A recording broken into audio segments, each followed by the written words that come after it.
official vehicle of the Toronto Blue Jays.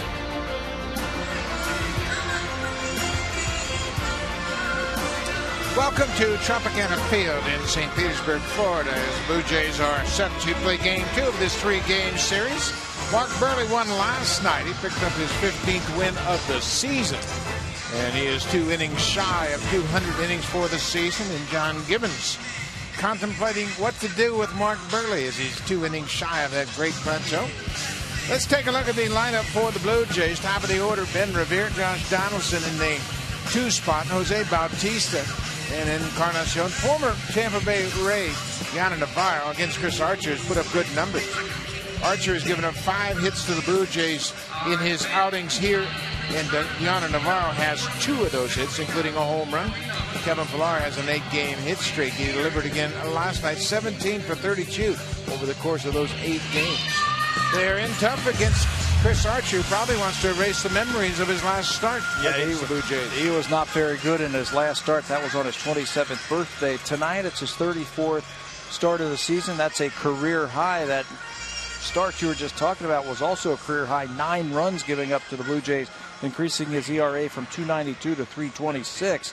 He allowed 5 runs in the first inning, his highest first inning total of his career. Now, this guy is no doubt one of the best in the American League. He's made 20 starts of 2 runs or fewer, 1 shy of Dallas Keuchel for the most in the American League. Archer against the Blue Jays is 5-3 for his career. This will be his 15th career start, so Archer knows the Blue Jays very well. Ben Revere steps in. He had another 3-hit game last night. Revere, his 14th 3-hit game of the season. First pitch is in there for a strike, and we are underway. What an addition Ben Revere has been. He's hitting 300 for the season. Takes that high fastball. He's had some really good at-bats, and you know what else he represents? On top of a 300 hitter, he represents some speed. Ben's got 31 stolen bases this season.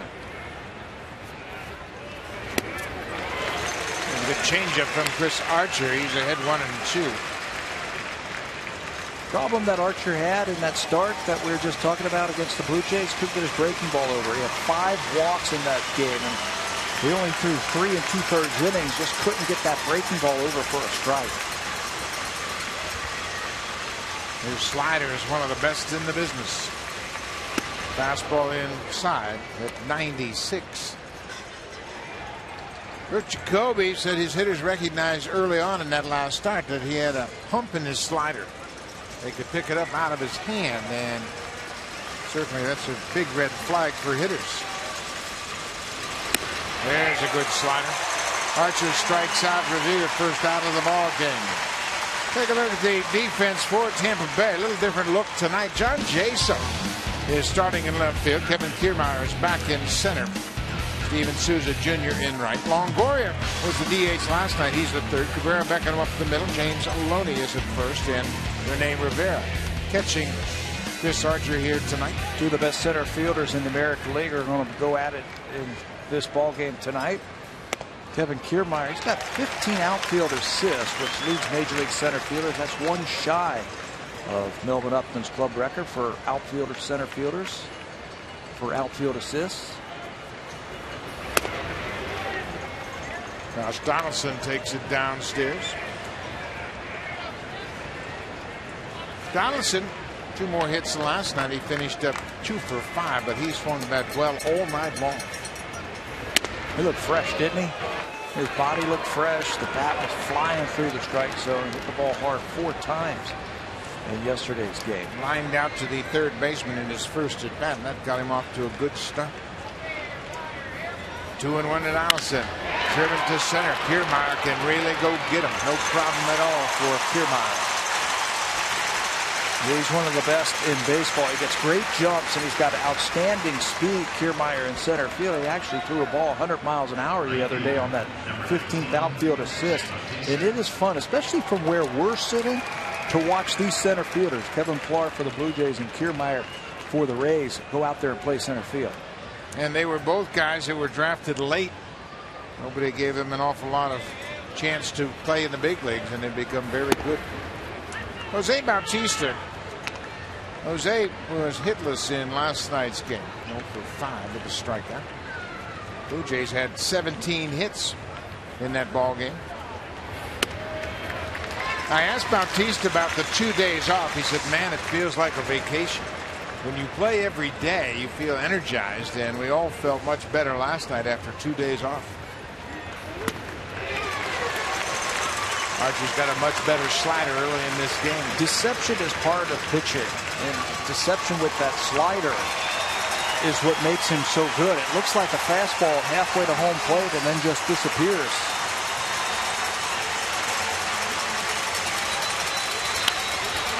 He missed his spot trying to go inside and left it out over the plate.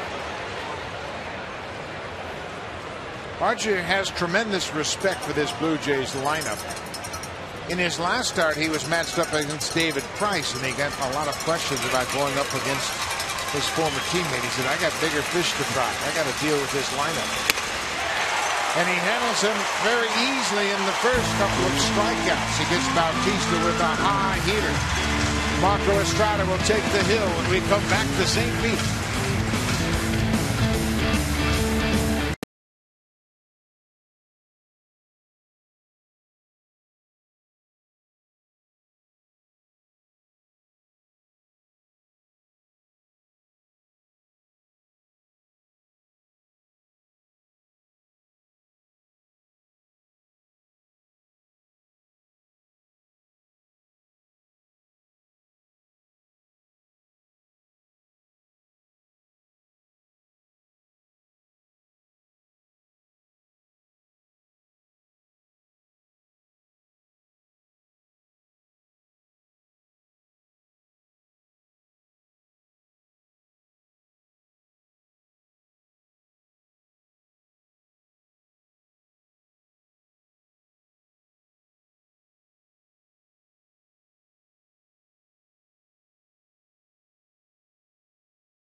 Manager of the Tampa Bay Rays, the former Blue Jay, is doing a pretty good job considering he's had to deal with a lot of injuries. Let's take a look at the lineup for Tampa Bay. John Jaso is in left. Grady Sizemore in the lineup. He's got a 7-game hit streak.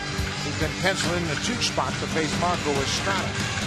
Evan Longoria back at third. Asdrubal Cabrera is the cleanup hitter. And then there is Kevin Kiermaier. He has hit the Blue Jays well.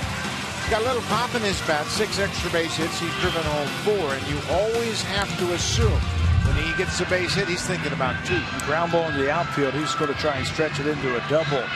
Interesting contrast tonight between the 2 pitchers. The power of Chris Archer and the finesse of Marco Estrada. He gets ready for his 34th game, his 28th start of the season. He has been under the radar, but a key for the Blue Jays. 13-8 with a .315 earned run average.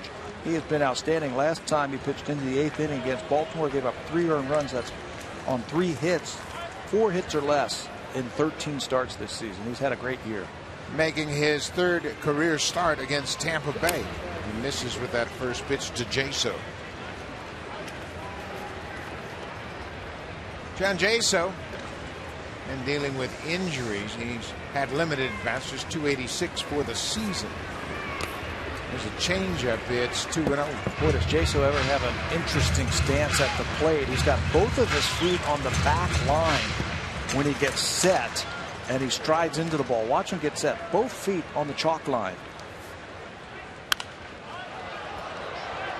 And then strides right to the baseball.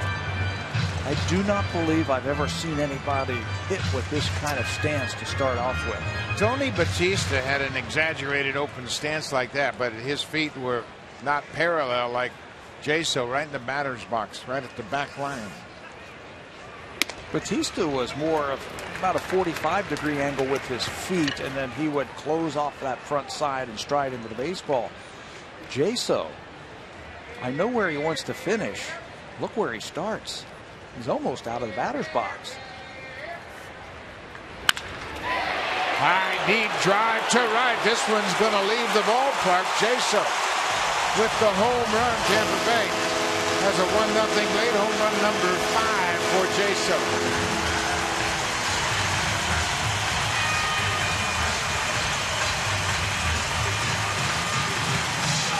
23rd home run of the season allowed by Marco Estrada. Jaso not really known as a home run hitter. He's an on-base kind of guy. That's why he is at the top of that lineup for Tampa Bay, but he gets him off to a good start. It's a 2-2 fastball right down the middle. They're going to try and elevate it, but it just doesn't get up high enough, and Jaso gets all of it to right field for home run number 5. Grady Sizemore. Sizemore with that hit streak, 7-gamer.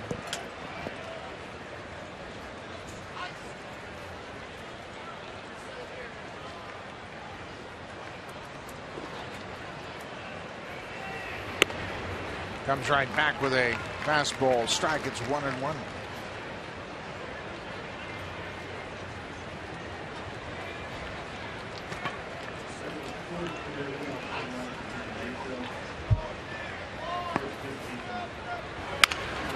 Changeup pulled on the ground. Good. Pennington waits on it and throws Sizemore out.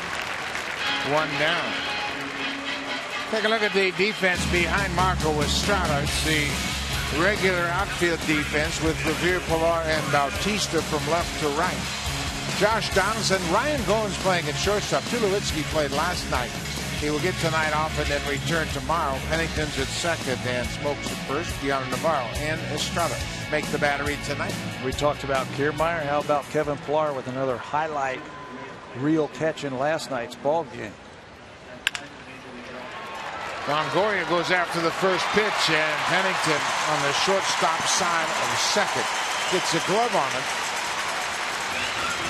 But they weren't going to have much of a chance to throw out Longoria. They were playing him to pull. And he hits it directly between the two infielders. Even if Cliff comes up with that, I doubt that he was going to throw out Longoria. It was just too far, and his momentum was taking him away from first base, so it'll be an infield hit.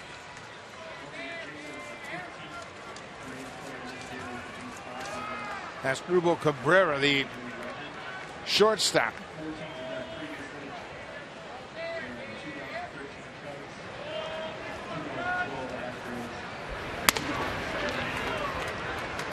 Cabrera had 18 RBIs in September. That's the most for him in a calendar month since June of 2012 when he drove in 20. He's been a nice addition to this ball club. And he's been swinging a hot bat, as you can see those stats right there. That high fastball, though, he's prone to swing at it. Pops this one up. Pennington waits for it in right field and makes the catch. 2 outs.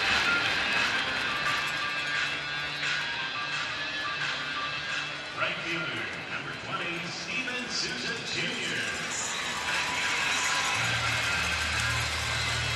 So Estrada, after giving up the leadoff home run to Jaso, has 2 outs now with Longoria at first.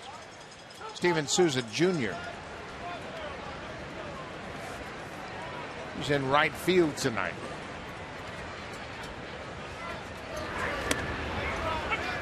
Inside strike. Your classic late bloomer, if you will, Steven Souza Jr. Picked him up from Washington after they let go of Myers, and he's had a good year. He's gonna be a good player, I think. You know what he's got? He's got power and he's got speed. Something every team's looking for. 16 home runs, 12 steals. He's only been caught 6 times this season. He is 26 years old.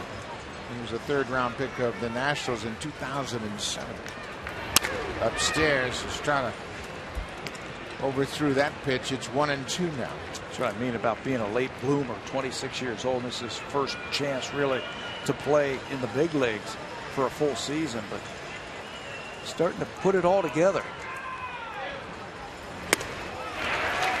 Estrada comes back and strikes out Souza. Tampa Bay has a 1-0 lead. John Jaso with the home run. Blue Jays will Answer with Edwin Encarnacion leading off the second. Then Justin Smoke. He's had a great season. And the former Ray, Deanna Navarro.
We had a chance to meet a big-time winner. That's Scotty Bowman. He has won 9 Stanley Cup championships as a coach, 5 in Montreal, 1 in Pittsburgh, 3 in Detroit. He's also got 5 Stanley Cups as an executive. He's all about winning, sharing a light moment with John Gibbons before the game. So you think he knows anything about winning and putting the team together? Holy moly. I don't think he's got enough fingers for all those championship rings. How about that? 9 Stanley Cup championships. Edwin Encarnacion goes after the high pitch up and away. It's 0-2. Edwin hit number 37 here last night. It gave the Blue Jays a trio of home run hitters that have hit 119.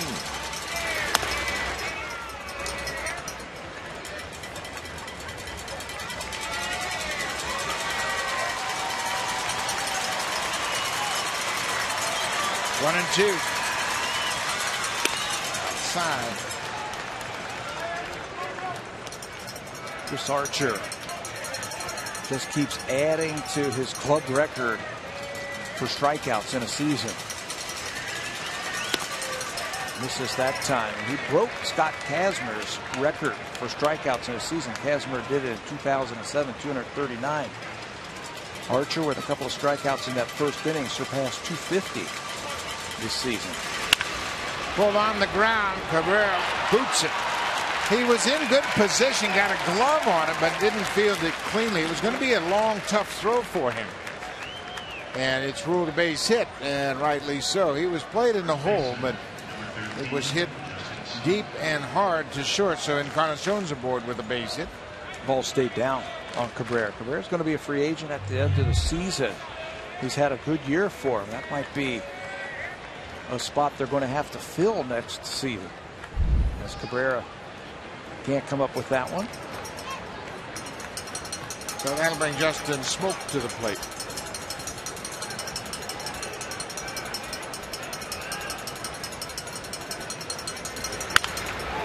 He fouls back the first pitch.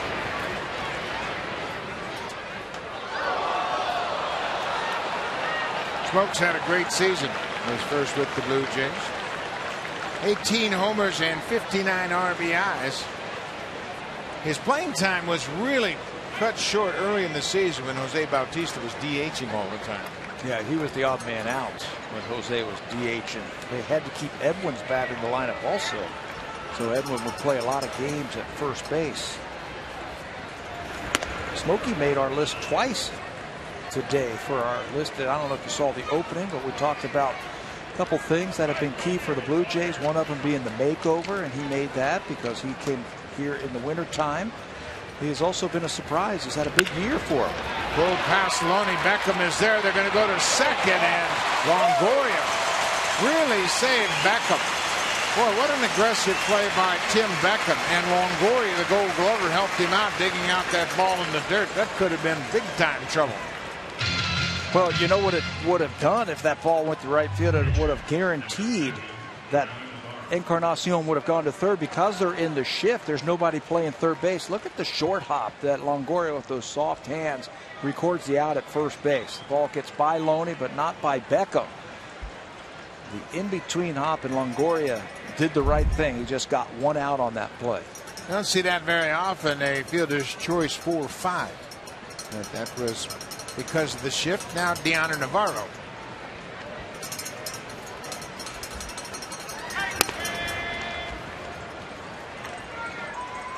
Deoner has done a good job coming up with big hits. He had a big hit against the Yankees, Andrew Miller, in the ninth inning to tie up the game in that Yankees series. He always seemed to do something special in this ballpark against his former team.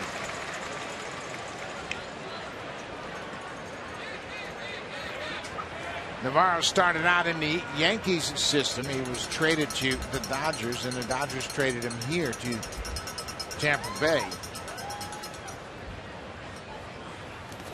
He's got a couple of home runs against Chris Archer.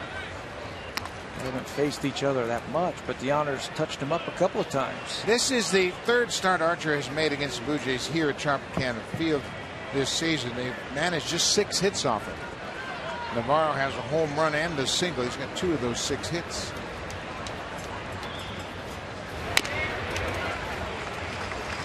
Deoner spent 5 seasons in Tampa Bay with the Rays. He was an all-star in 2008, part of their World Series team, and he had a good season with them.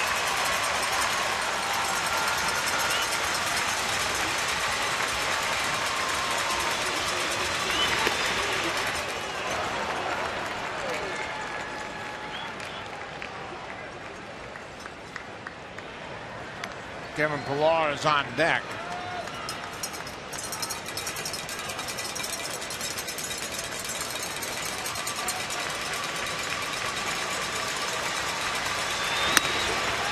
Ball forward to Navarro. Well, let's take a look at the scouting report for Chris Archer getting the start tonight. Pitch usage and his velocity. Fastball, he throws about half the time, 54% of the time. That's one of the best in all of baseball. Note the miles per hour on his slider. Throws it 39% of the time. It's one of the hardest sliders at about 88 miles per hour in baseball. So there's not a lot of big difference between the slider and the fastball. That's what makes it so tough, is it's so hard. Pillar goes after the first pitch and pops it up. Infield fly rule in effect. Beckham makes the catch. Pillar's retired on 1 pitch. One other note on Chris Archer and his slider. When he gets to 2 strikes, he's throwing that thing 58% of the time. So you can almost guarantee that you're going to get a slider when it gets to 2 strikes. So Ryan Goins playing shortstop tonight. He's had quite a run lately. He had a triple off the left-hander Eddie Romero last night. They brought Romero in to neutralize the left-handed bat of Goins, and he messed up the strategy. He had a 2-run triple off the wall and right. He's swinging the bat with a lot of confidence right now. A lot of confidence. You have to keep reminding yourself you don't want to get too long. Just keep doing the same thing that you have been doing the second half of this season. One of the hardest things, I think, for young players is when you get big hits like you did in last night's ball game, is you think you can do it every single time up there. Just go up there and have the same approach, and good things will happen. It's a great piece of advice, because those big hits are a result of a very basic approach, fundamentally doing the same thing at bat after That's at bat. right. That's right. And young guys, they hit a ball off the wall like that, and they feel like they can do it every single time, and they try a little bit harder, and the swing gets a little bit longer. You know, this team is pretty unique in their ability to keep everybody grounded. Yeah, isn't that the truth? Nobody gets too full of themselves around this team. Somebody comes up and struts a little bit. Josh Donaldson to cut him off at the knees. If it's not him, it's Bautista, and they have to keep themselves grounded. All you have to do is spend about 5 minutes around the batting cage when the Blue Jays are taking BP.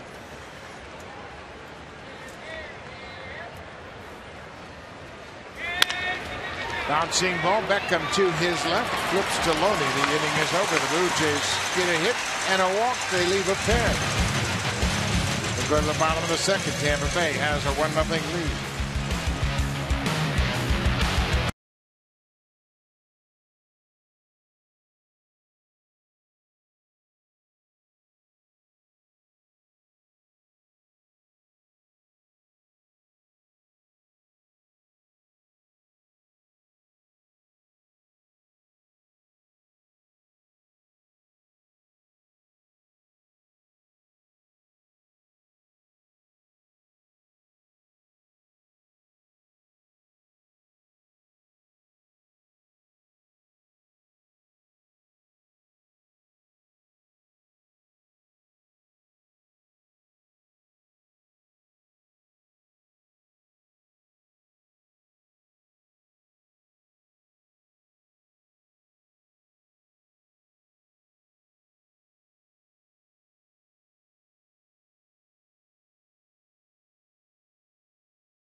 Former team in the Detroit Red Wings. It's the Leafs hosting the Wings at the ACC tonight, 7 o'clock Eastern, 4 o'clock Pacific, and you can watch it on Sportsnet 1.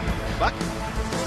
Yes, sir, Barry. It'll be a great hockey game tonight as the NHL opener is getting closer and closer. Blue Jays with one more game left on their regular schedule. That'll be tomorrow afternoon. And a programming note, remember the game starts at 3 p.m. All the games in the Major Leagues are going to start at 3 p.m. I love that. You know why they're doing that?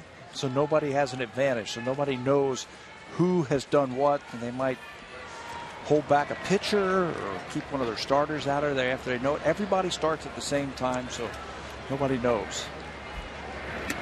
That's a great point, because if you were in Texas, of course, and you were able to figure out that you were locked into your situation, you might save Cole Hamels. Now he might have to pitch. That's right. He might have to pitch in tomorrow's game.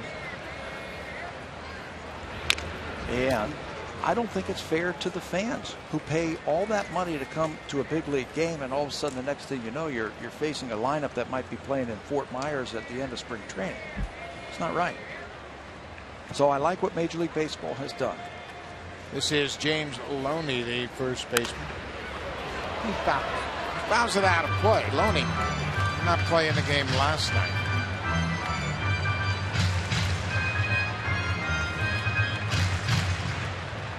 Loney has gone through a slump recently, a 4-for-29 slump. He had 3 hits on Thursday against the Marlins here in their interleague session.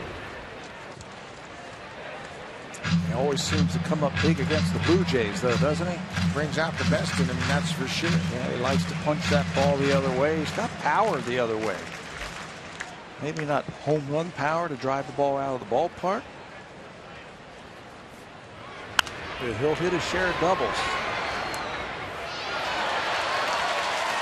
He's really gone through a tough stretch lately. Kind of reflects the way the Rays have been playing. He's extended a streak to 11 games without an extra base hit or an RBI.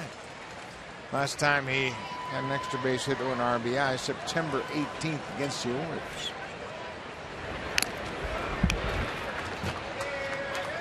Marco Estrada has had a terrific season, and we have seen him over the course of the season go through maybe an inning, maybe even 2/3 of an inning where he loses it for a while. Just loses his release point and can't find the strike zone, but he gets it back very quickly. There's a great changeup. Loney strikes out. 2 strikeouts for Estrada. And this was the site of one of his best games of the season right here in this ballpark against this team. And on that day, he had a great changeup working, just like that last pitch. Watch this thing. Just dive bomb when it gets towards home plate. James Loney, a pretty good hitter, way out in front on that one. In that start you're talking about on the 24th of June, he didn't allow a base runner until Logan Forsythe had an infield single with 1 out in the 8th. A perfect game into the 8th. Then Beckham bounced that fair, and Navarro is arguing that he was out of the batter's box when that ball hit him. But the home plate umpire, Bruce Dreckman, said no, indeed, he was still in the batter's box. If he is out of the batter's box, he's out because it hit him in fair play, but you can see from that clearly he was in the box, and you can see right away the home plate umpire, Bruce Dreckman, says, look, he's in the box. He pointed right down to the dirt.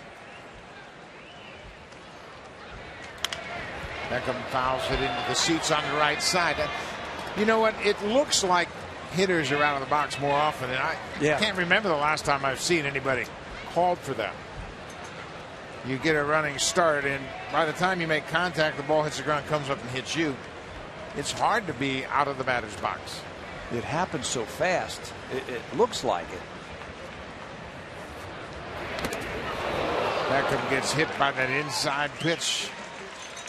Estrada not happy with that. That was an 0-2 pitch, just trying to move him back, and he clipped Beckham.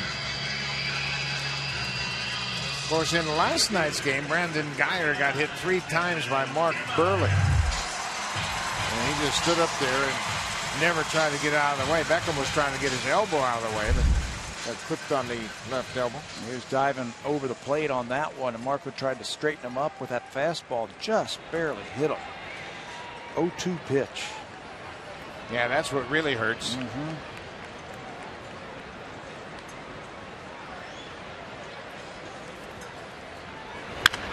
Popped up. This is playable. Third baseman Donaldson makes the catch in fair territory. Kevin Kiermaier is retired. They mentioned the perfect game. June 24th, right here at Tropicana Field, he was on his game. Well, what was so special about it is he had 3 pitches working. His fastball, he was throwing it all over the strike zone. The changeup, we mentioned that, how great that was. And then his curveball. He also got some outstanding defense. Remember this play by Josh Donaldson? The excitement after diving into the stands. And then finally, this is the first hit. Donaldson does everything he can to try and keep that perfect game going, but Logan Forsythe with a little chopper like that. Marco had the curveball working, had some nice sharp break to it. His cutter was working, the changeup. He had everything working. There was no chance. They weren't even smelling a base hit until that chopper. Rene Rivera hits it on the ground. Goins will take his time across the diamond to smoke, and the inning is over. So we played 2 innings here in St. Petersburg. Tampa Bay has a 1-0 lead for Chris Archer.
Blue Jays. And one thing, Pat, we found out about Ben Revere, he's a good guy. Yeah, great guy. This is right before the ball game. A young fan comes down. He's wearing a Ben Revere jersey. So Ben's going to meet him, take a picture. You see him clowning around. You can see they're taking a picture of the two names on the back right there.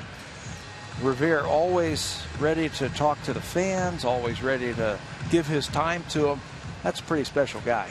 It sure is. We saw that with Revere at Rogers Center during the Sunday salute. He came in and gave a big hug to a servicewoman. You see the first 54 games of Revere's career here with the Blue Jays. He has 70 hits. Only the Hall of Famer Paul Molitor and Mookie Wilson have more hits in their first 54 games with the team. Molitor went 73 for 216, a 338 average in his first season with the Blue Jays. Well, remember the start Ben got off with the Blue Jays? It wasn't very good. No, it was awful. He was swinging through a lot of pitches. There's a Molitor fan, of course, and there are many of them around. Mookie Wilson, we mentioned him. Mookie had 71 hits when he joined the Blue Jays, and he was like Ben Revere in his impact of this team. He came mid-season in '89 and propelled them to the postseason. High energy, same type of player, outfielder with some speed, slashes the ball all over the place. This is Cliff Pennington. He's been away from the ball club for a couple of days, tending to family matters. Good to have him back. He's at second base tonight.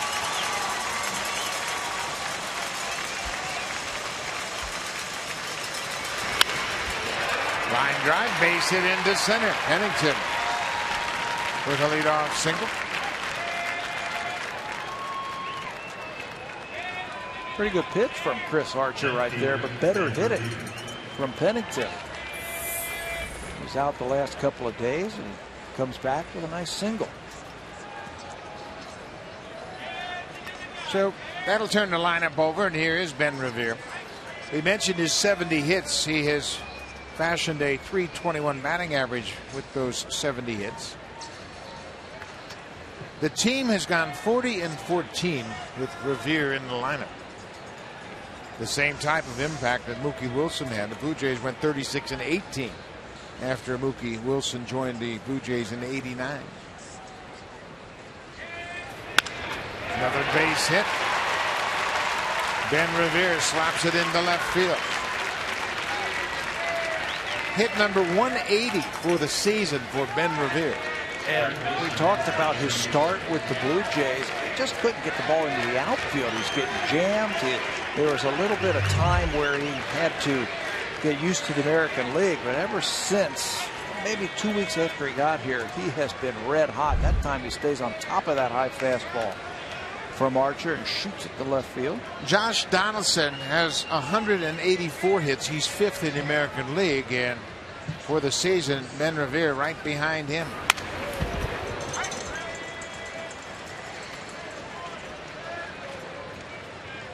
And even 300 for the season, and that's a plateau I'm sure he would like to stay above. That's a true measure of a great hitter. Yeah, nobody remembers if you hit 299, right? They remember when you hit 300. Just popped over there last night with his 2-hit night last night. Lou Piniella had a great theory about that batting average, and he had a lot of great baseball theories. But he said if you hit 298, they'll expect you to hit 300 next year, so they'll give you a good raise. The old expect you to. Yeah.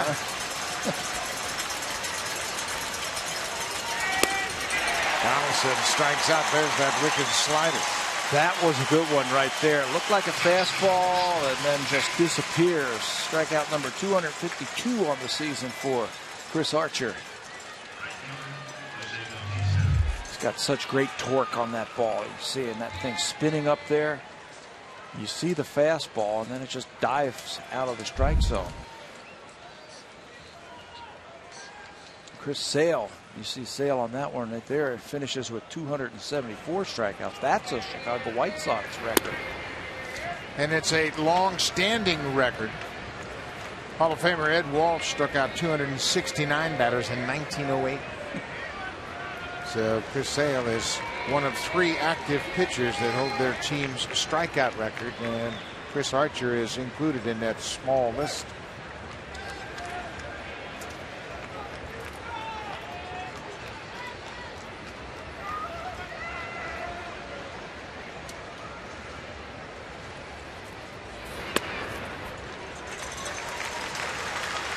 Bautista struck out his first time up.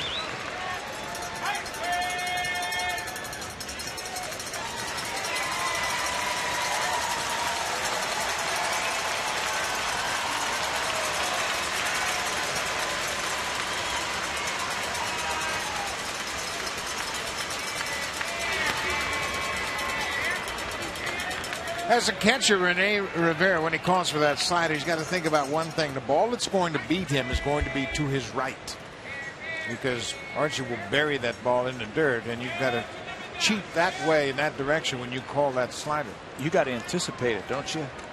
You got to anticipate that he's going to bounce it. That was one of the problems he had back at Rogers Center when he gave up all those runs. He kept bouncing that slider in the dirt.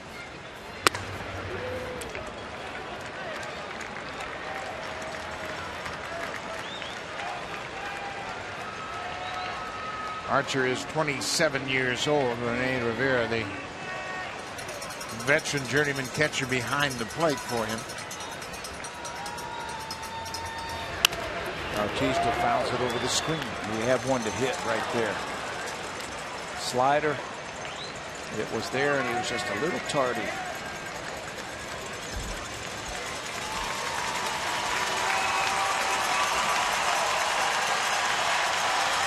Full count, 1 out. Archer has a 1-0 lead. Cliff Pennington's at second, Ben Revere's at first. They're both single.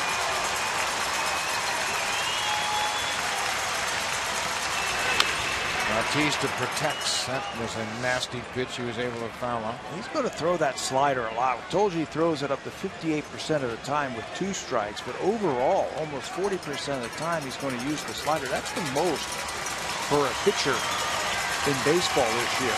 Lots of sliders. Bautista just 4 for 32 against Archer.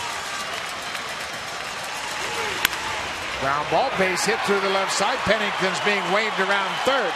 Jaso's throw will be short of the mark, and Bautista has tied it up. An RBI single to left. RBI number 114 for Jose. You know, and what happens when you keep throwing slider after slider after slider?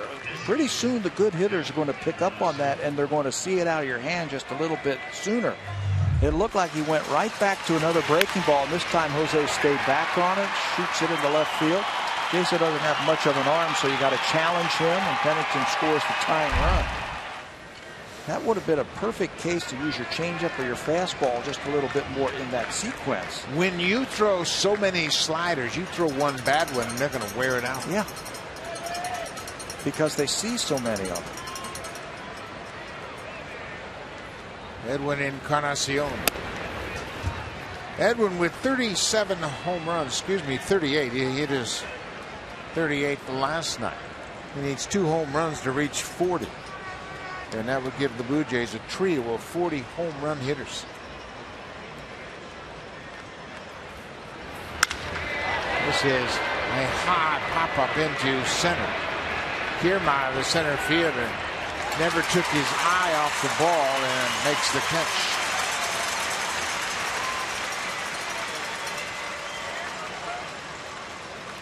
So Archer now has 2 outs. Justin Smoak. Smoak reads on a fielder's choice his first time up. He's 6 for 18, a .333 average against Chris Archer. Yeah, he can hit anybody's fastball. So I think the whole key for him in these at-bats against Chris Archer is get into a fastball count.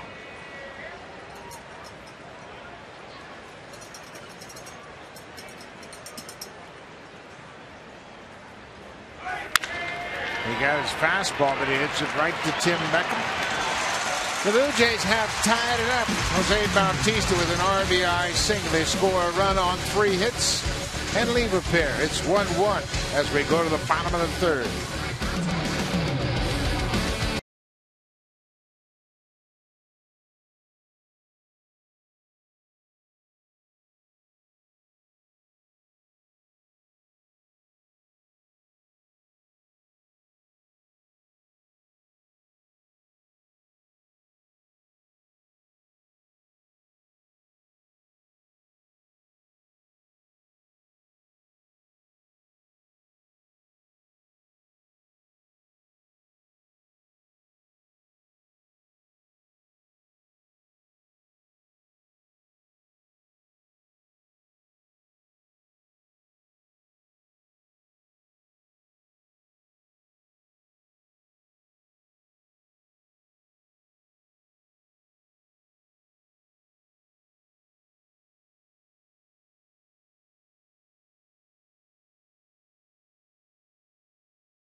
Today and said that while they don't have to have their postseason roster set until the day of the game on Thursday, they pretty much have it all figured out. There's just a couple of pieces that they're not 100% sure of. And you know what? What they do know is they're going to have 4 starters, 6 relievers, and after that it's going to be 14 position players. And among those 14 position players, 5 of them are going to be subs. So a few decisions that still have to be made, Buck and Pat, but one thing is for sure, they are going with their best players.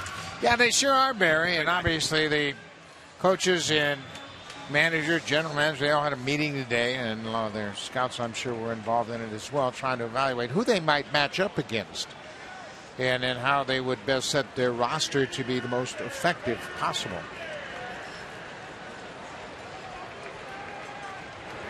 John Jaso, he had a home run his first time up, his 5th home run of the season. That gave the Rays a 1-0 lead. Blue Jays have tied it up. The roster is interesting. 4 starters, 7 relievers. And then they're going to take 14 position players. And you and I have both talked with John Givens on several occasions about the makeup of this roster. And he's pretty much non-committal. He doesn't want to name his roster now without telling the players and without knowing who they're going to play, first and foremost. Yeah, you can't set your roster until you know who you play. It doesn't have to be turned in until that morning, I believe, of the first game. And their first game will be Thursday, October 8th. The race has got a little bit more interesting today than we anticipated. The Angels looked like they were dead in the water as they were behind down in Texas and just about out of it. And then they dropped the 5 spot in the 9th to shock the Rangers, and the Rangers had the tying run steal second. And Elvis Andrus overslid the bag and was tagged out to end the game. By Ibar. They also brought in Sean Tollison, their closer, for the 5th straight day with a 4-run lead, and he couldn't hold the lead. So L.A. is alive. Houston is alive. John Jaso is alive as he fouls the pitch off. Houston, they're playing tonight. Houston, they pummeled the Diamondbacks last night. Did they score enough runs yesterday? Wow. 21 if you missed it. 21 runs, and Carlos Correa, he had some game. I mean, everybody was hitting when you scored 21 runs. It's ridiculous. I think they had more runs than hits, though. I think they only had 19 hits and 21 runs. Jaso strikes out. Estrada gets it past him. 3 strikeouts for Marco. In that elevated fastball once again, that's been a great key for him. That and the cutter. Everybody knows about that changeup, but when you can four-seam that ball up like this, that ball rising, and Jaso can't catch up to it. For Houston, it'll be Colin McHugh tonight, starting against Jeremy Hellickson. They are in Arizona playing the Diamondbacks. That game starts at 8:10 Eastern. Of course, the Angels will be very interested in that game as they need a Houston loss. And they would tie Houston then for the second wild card.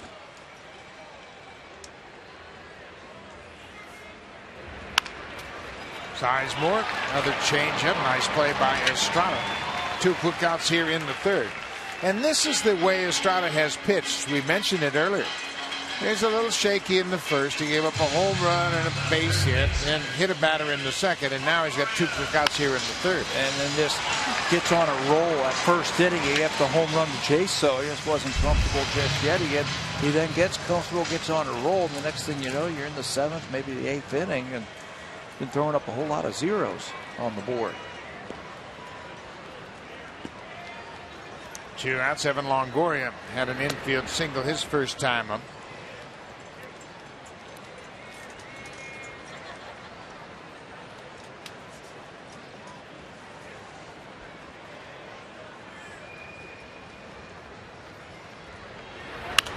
Foul back. You know, we visited with John all the time. We talked to him today about the rotation. How are you going to set up the rotation? He said, well, you know, we've got some ideas. And he said it'd be nice to have Price and Stroman go 1-2. And you got a chance to go up 2 games at home and have those 2 guys give you a 1-2 punch. And you imagine it's going to be Estrada and Dickey 3 and 4. And you know, Mark Burley, he hasn't pitched well, and it's been a real battle for him down the stretch. And Burley understands what's at stake. Got to take your best players. Nothing official has been announced, of course, as far as his status. But when you set up your rotation, yeah, you got to think about who you're playing. But the way Stroman's playing right now, for me, he's got to pitch second. Yeah, at home, yeah. Price, Stroman, and then you can determine who you don't want Estrada. Do you want Estrada or you want Dickey in 3? That depends on who you're playing and where you're playing. I think right now, the way Stroman is pitching, you can pitch anywhere. R.A. Dickey has pitched very well in the second half. In general, he's pitched well at Rogers Center throughout his career. And you know, it's yet to be determined, of course, who they're going to play in the division series. But it could be the Yankees. Yeah. Could be Houston. Could be Texas. It could be Texas. And that's why those games that we were just talking about, the American League West, were so important. Longoria drives this deep to right. Bautista's on the run. What a catch! Jose Bautista, a very long, determined run to the wall in right center. Hauls it in. And he takes extra bases away from Evan Longoria. The defense has been keen right up to the last weekend of the season. Last night it was Pilar making a great catch. Tonight, early on, it's Bautista.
Presented by the all-new 2016 Honda Pilot, proud partner and official vehicle of the Toronto Blue Jays.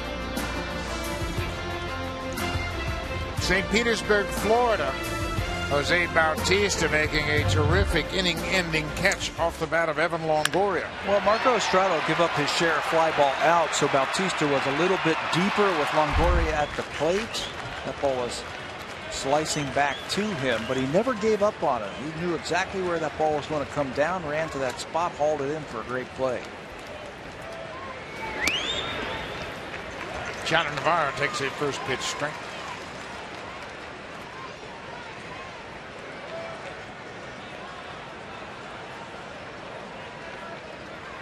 Connor makes his home in this greater Tampa Bay area, having spent his time with the Rays.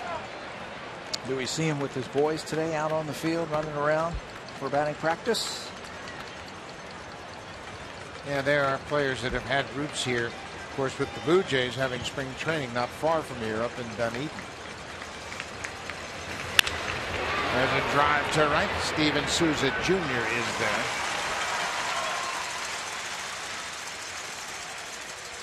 So the next two batters are homegrown players. They were both signed and developed by the Blue Jays. And boy, what a change in their careers this season as they've really stepped it up. You want to talk about development. Look at what Kevin Pillar did last year. 31 hits. He's got 159 this year. Ryan Goins, same thing. 34 last year for Goins and 94 this season. They can both handle the leather. They're both outstanding defensive players. Now their offense seems to be starting to catch up with their defense.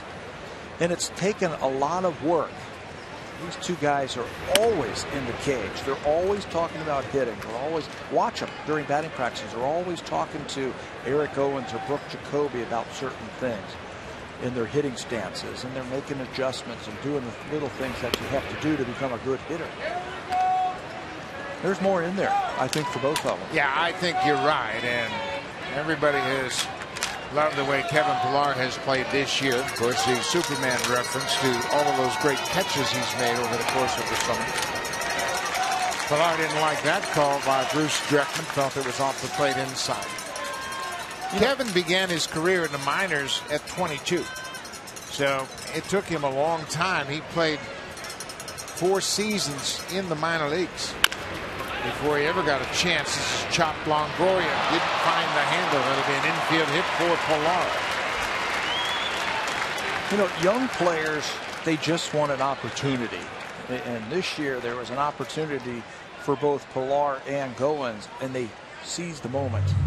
Took advantage of it. Evan Longoria, the Gold Glover, comes in, catches the ball, but then when he goes to transfer, he just can't find the handle, and it'll go as an infield hit.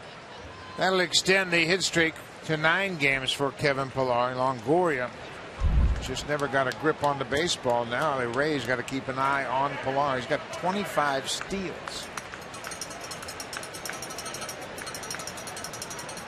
Pillar had 27 steals in AAA Buffalo in 2014. But 25 steals this year. A very good first full season. He is 25 for 28, only been caught 3 times. That's what I like, the percentage. Yeah, 25 steals is great, but just in 28 attempts, marvelous.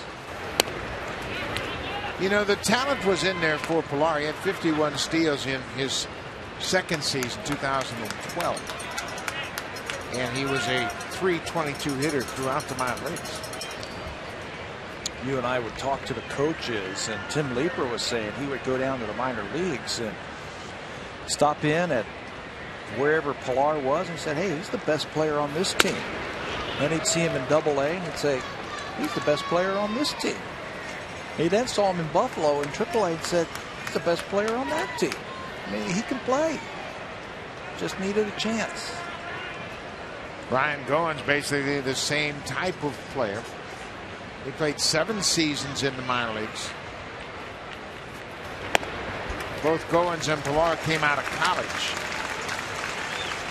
Ryan Goins played at Dallas Baptist in Dallas and was a 4th round pick, while Pillar was a 32nd round pick. 2-1 to Goins. Keep the eye on Pilar. There he goes.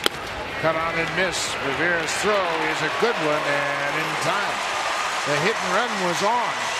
Pilar foul tipped it into the catcher's mitt, and Pilar's caught for just the 4th time this season.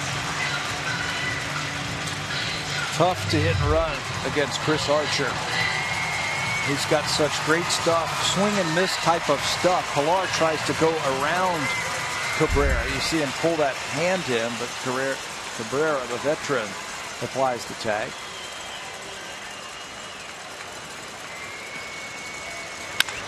Goins hits it to Cabrera. Backhand.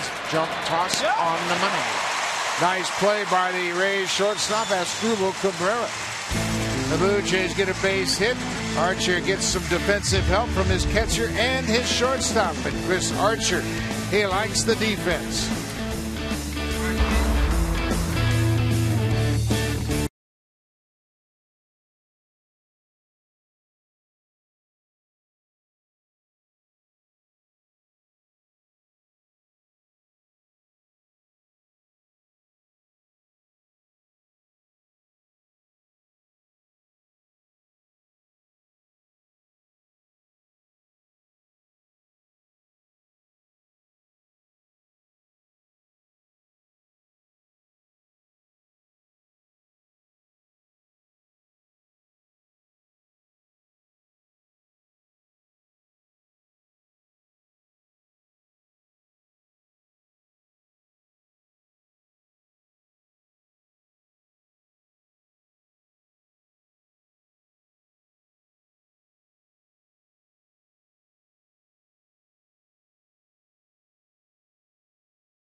Hockey, of course, why not? And with Rogers NHL Game Center Live, you can follow your team on any screen from anywhere. Subscribe to the 2015-16 season before October the 6th to get the early bird rate of $179.99. Get started at Rogers.com/NHL. And with the Blue Jays in the postseason, Buck, that Game Center is going to come in handy for people who want to kind of watch both at the same time. Absolutely. It's been such a long time for the Blue Jays to play postseason baseball. You're going to want to take that with you wherever you go, even if you happen to purchase some early season hockey tickets. Asdrubal Cabrera, who made that fine defensive play to end the top of the 4th, leads things off. Cabrera popped out to the second baseman his first time up.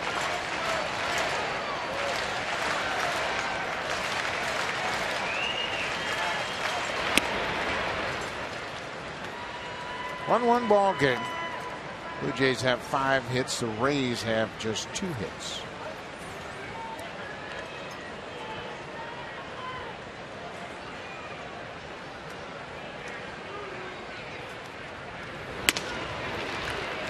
Estrada zeroed in once again.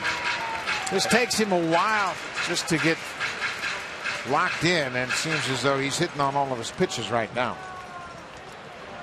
Tired the side in order in the 3rd. Had an 0-2 hit batter in the 2nd. You're right. He's starting to zero in on that strike zone.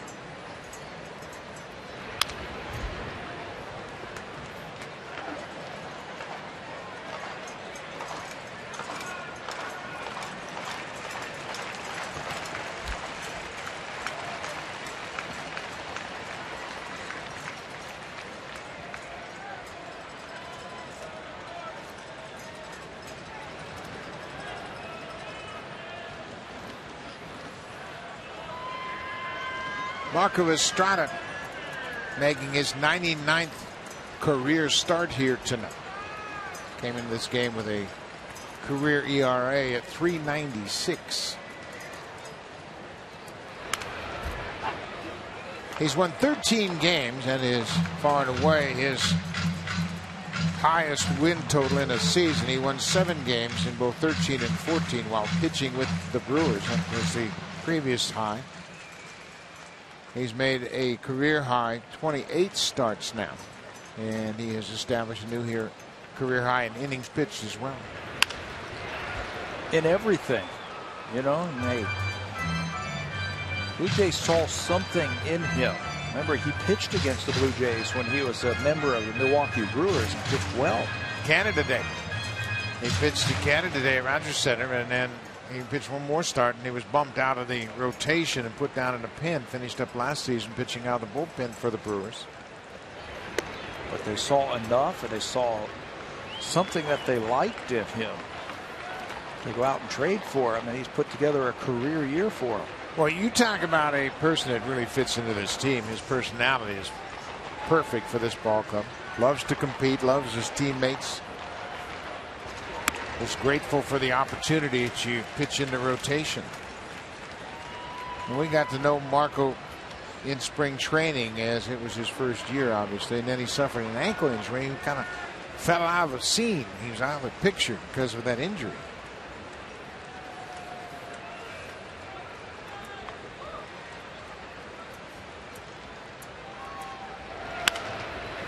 This is going to be down the left side, out of play into the seats. And a changeup because of that injury in spring training. He made the team out of spring training, but if you remember when the Blue Jays opened up their season in New York, Marco Estrada was pitching out of the bullpen. He was one of the long men for the Jays early on this season. Build up some arm strength as they had some problems then with some of their young kids in that rotation, and he got the opportunity the first week of May, and he hasn't let go. He made 6 relief appearances. He was 1-0 and had a 0.84 earned run average. This is playable. High over the infield. Ryan Goins makes the catch near second. Well, we talk about the transformation of this ball club, and it all started last November. The makeover started, and it was Marco Estrada actually on November 1st, who was the first person to come over here. Then the signing of Russell Martin. He's contributed 23 home runs. Then the big trade for Josh Donaldson. And then Chris Colabello was picked up also. 4 very key acquisitions during the offseason. It didn't stop there for the Blue Jays. We went out and got a couple more guys to the reinforcements, as we called them in the opening, to fill in some of the holes. And here you are. You got a division winner. And Russell, a big part of it. Donaldson, of course, having an MVP season, and Marco Estrada pitching tonight. But it's interesting, and you'll hear all kinds of veteran GMs say, you better wait 60 to 80 games in your season before you identify exactly what kind of team you have. And the Blue Jays got to that mark at 100 and said, man, we need some help. We got to change things around. And they needed to solidify the defense, especially at shortstop, and they made the trade for Tulowitzki. They needed 2 arms in the pen. They needed 2 arms in the starting rotation. A shortstop who could catch the ball consistently day in and day out, and an extra outfielder.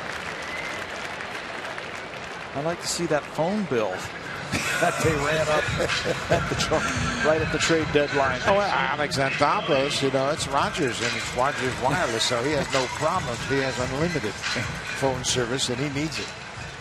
You know, I was talking to Paul Beeston about that and how the position of the general manager has changed dramatically since, 15, 20 years ago. Now the general manager is basically the manager of the big league team. He manages the personnel on the big league team. Years ago, the general manager took care of everything. Scouting and development and farm system and everything. I mean, he did everything. Now it's a different story. You're basically responsible for the team you put on the field. Donaldson with a nice backhanded grab. Loney is thrown out. Another good defensive play. Marco Estrada with a tip of the cap to the D. It's a 1-1 game as we head to the 5th. Now time for a Blue Jays Central update. Here's Jamie Campbell and Greg Zong.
at J-Shop.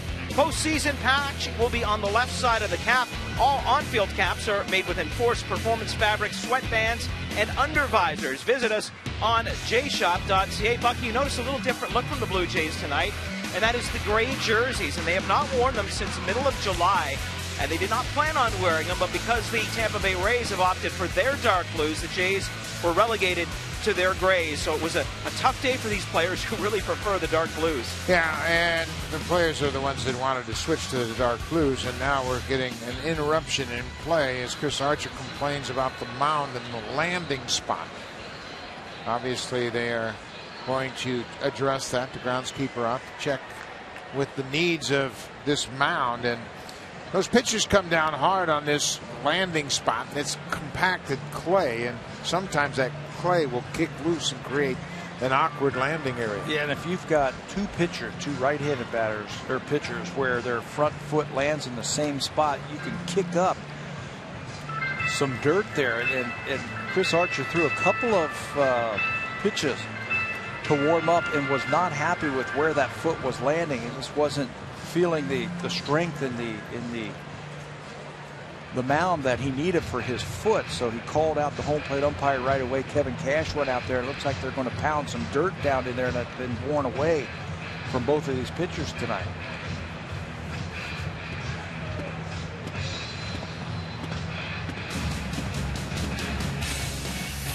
Make your renovation a cut above during the DIY Expert Sale. Only at Home Building Center and Home Hardware Building Center.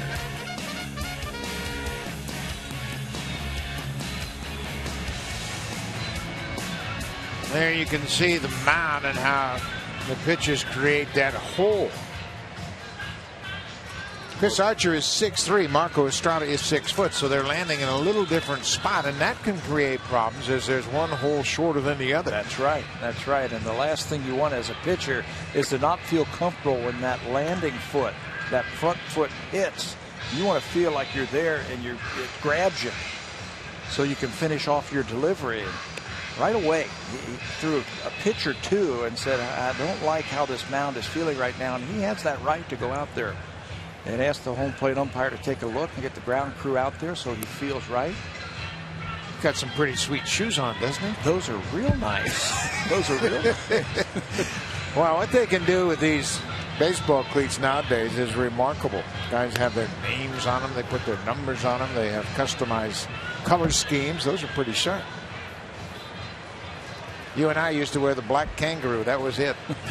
Oh, wait a minute now. Now you're going a little too far back. My first pair in 1976 was the black Rawlings kangaroo. Rawlings kangaroo. Wilson had them. You get spiked on those things and they just rip apart. They were so light. But how many blisters did you get when you first wore your spikes, huh? Too many.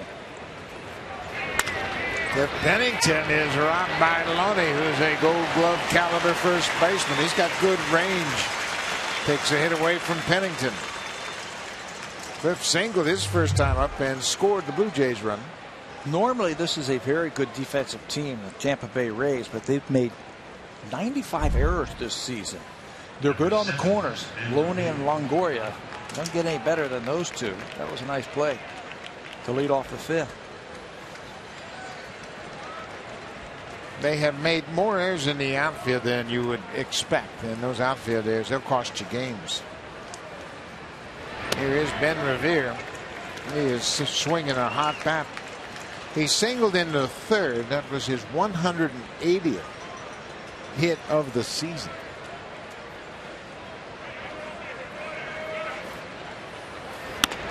He is right on target from what he did last year. Didn't he lead the National League in hits last year with 184, I believe? Led the National League. He began his career with the Minnesota Twins. And, you know, we mentioned what a good guy he is and how he has fit in very well with his team. I think that's pretty standard. You get somebody that grew up in the Minnesota Twins organization, they are special people. LaTroy Hawkins is another great example of that. That's where he started. How about Torrey Hunter? He was there forever, and now he's back with the Twins. But they had such high standards and great expectations. They expected their players to represent them well. And from what I have seen, it's pretty consistent.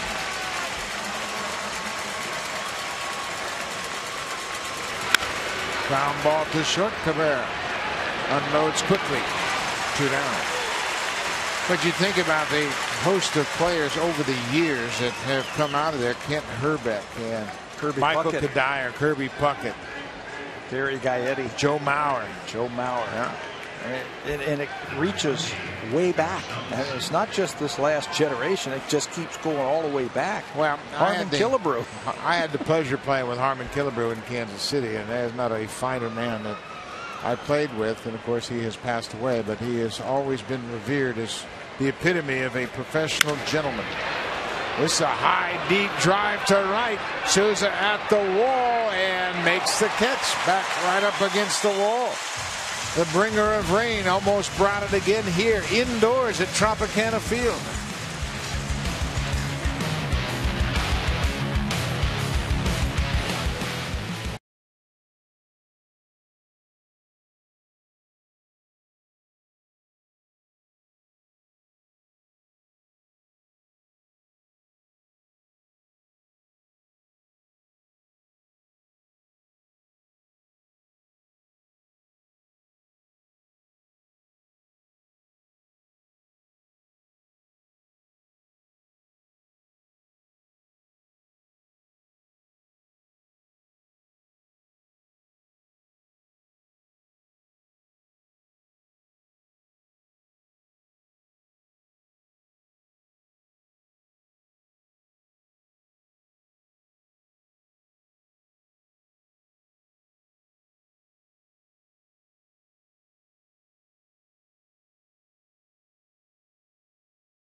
On their upcoming season with the new coach and several new players, should be an exciting time for them as well.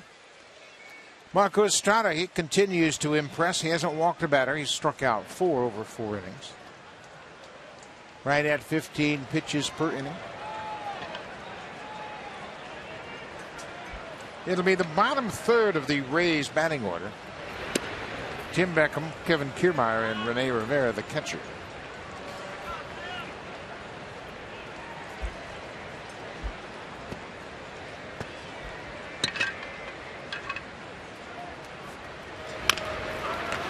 Check swing, little roller up the first baseline. Estrada flips to smoke. Big first out of the inning.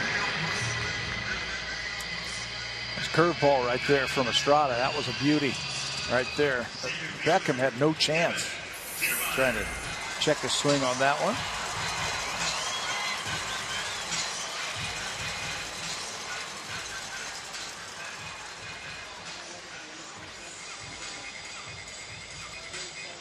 Kevin Cash out to talk to the home plate umpire. That was kind of a curious visit to the umpire. And it was quick, wasn't it? Yeah, and he looked over to John Gibbons as if, I'll tell you in a minute. I wonder if Chris Archer, if something happened to Chris Archer on that mound or something. Yeah, I think that's the point. They have gotten their bullpen up right now. It looks like Brandon Gomes is loosening up, but I bet you something happened with Chris Archer. Kiermaier bounces it to Pennington. You better hurry. Ground ball, Chief Pennington. 2 quick outs here. A comeback to the pitcher. And a ground ball to Pennington. The reason Cash went out there, and you can see Archer sitting next to the pitching coach, Jim Hickey. But if it is a quick inning, Cash wanted to make it known that Archer is coming out of the game because of an injury. And you can give the pitcher as much time as he needed. So that's what I'm sure, if that is the case, he went out there to tell him, hey, my guy's coming out because he has an injury. He's only thrown 72 pitches. And he's dealing. Yeah. And whenever you get the manager like that looking at that card, got it in that left hand, it looks like he's ready to make some kind of move. And as if Kevin Cash needed another injury to a starting pitcher. 6 of his starters this year have spent extended time on the disabled list.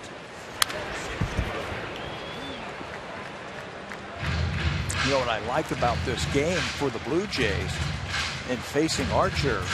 This is the kind of game they're going to play in the playoffs. This is the kind of talent you're going to be running into. So this is a good warm-up, I think, before the playoffs.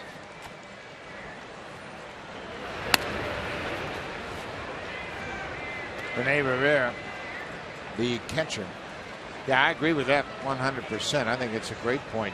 We're going to play against pitchers like Archer throughout the postseason. It's a good little test. Rivera strikes out. Marco Estrada has settled in a nice groove. He's retired 11 straight.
Teamed up with NHL Game Center by Rogers to help customers follow their team on any screen from anywhere.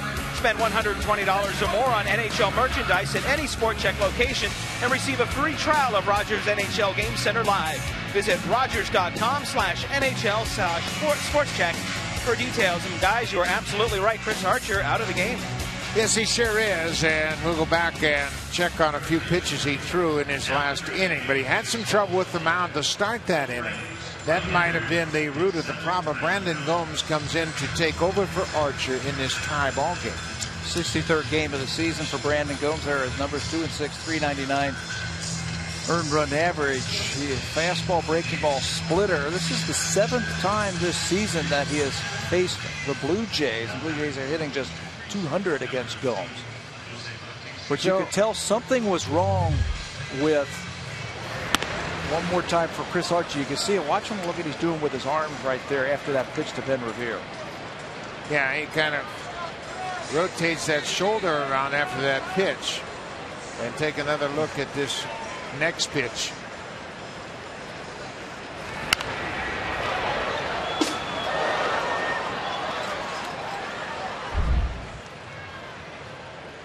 Small little things like that, you know, maybe the shrug of the shoulder or the shaking out of the arm, something like that can tell you that something is not right. They picked up on it. He's too valuable of a player, a pitcher, to send out there the second last game of the season. Right now we're waiting on an umpire.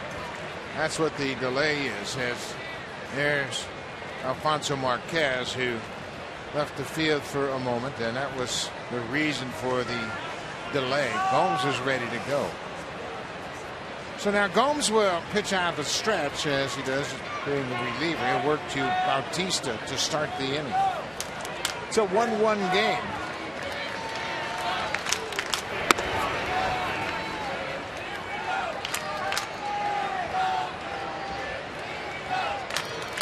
Jose has driven in the Blue Jays run. The base hit to left in third. Drove home Cliff Pennington with the tying run.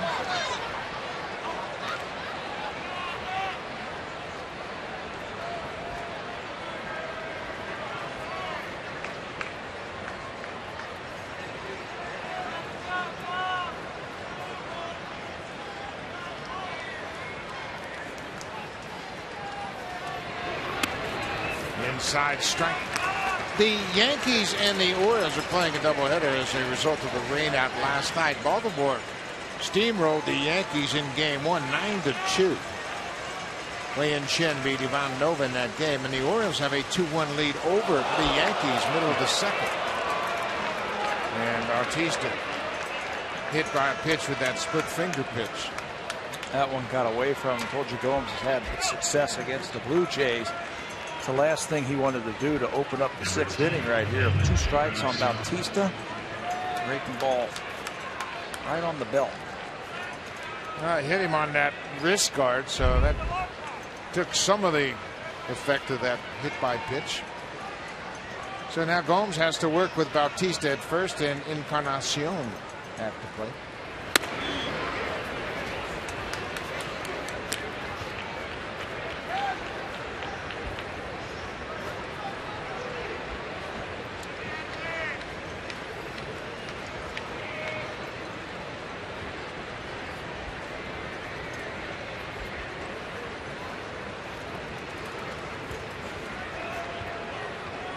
Edwin has had a terrific second half of his season, including a 26-game hit streak.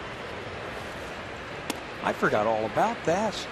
I remember all the great power numbers, the 3 home run game, the big home runs. I forgot he had a 26-game hit streak. It was a impressive run. He is currently riding a 5-game hit streak with a single. His first time up. That hit streak, the longest in the American League this season. Started on July the 26th, ended on August the 31st. Over his last 56 games, he's hit .345. And that's exactly how you want to finish up your season. Look at that before the break. He's hit 100 points higher. The Blue Jays team have two players on their roster who have the highest hitting streak in the American League and the highest hitting streak in the National League. Go figure. Really interesting, of course, and the player would be Troy Tulowitzki. There's a deep drive to left. Get up and gone. Number 39 for Double E. A 2-run shot. Gomes, who has had success against the Blue Jays in the past, gets called in after the injury to Chris Archer. He hits Jose Bautista with a breaking ball, and I believe that was a breaking ball to Edwin. What a road trip he's having for the Blue Jays, and I love it's those no-doubters. I mean, as soon as it leaves the bat, there's no doubt that that thing is leaving the ballpark. And it doesn't make any difference where he hits them. Big parks, small parks, he can make any ballpark look very, very small. 39 and 111 driven in. Inching a little bit closer to that 40. That was a slider over the middle of the plate, and Edwin enjoys it.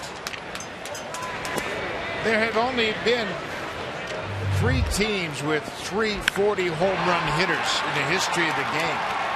And the Blue Jays now are just 1 home run shy of having 3 40 homer hitters on their team. The 1973 Atlanta Braves had Davey Johnson with 43, Darrell Evans with 41, and Hank Aaron with 40. Jose's saying one more. I remember 340 home run hitters.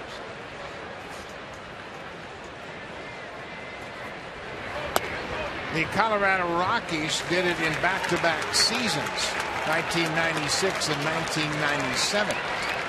In 96, it was Andres Galarraga with 47, Ellis Burks with 40, and Vinny Castilla, the third baseman, with 40. And then in 97, the Canadian Larry Walker had 49 home runs for the Rockies. Galarraga hit 41 in Castilla with his second 40 home run season.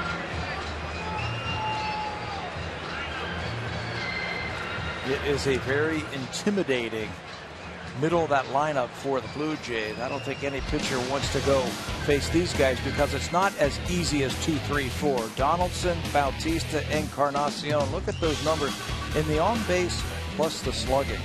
All of them over 900. They become the most potent trio in Blue Jays franchise history as they pass the trio of Canseco, Delgado, and Green in '98. They have now combined to hit 120 home runs. And you talk about tough on a pitcher.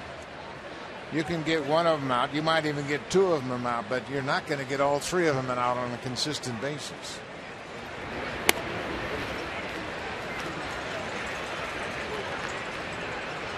Three-1 Blue Jays. Marco Estrada on a string of 11 straight retired, given the lead.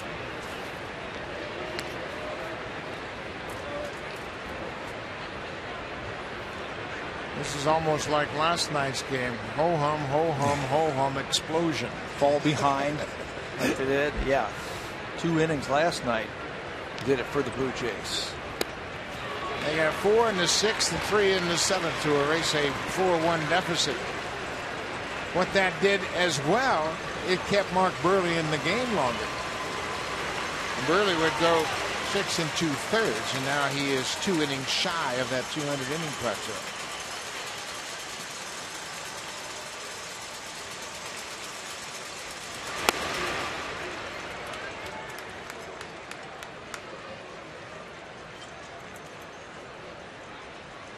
Two and 2 now to Deanna Navarro.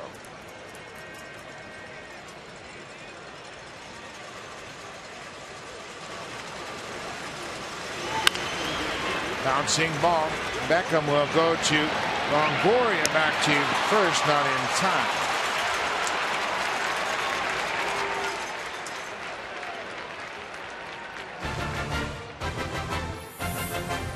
The all-new 2016 Honda Pilot, proud partner and official vehicle of the Toronto Blue Jays.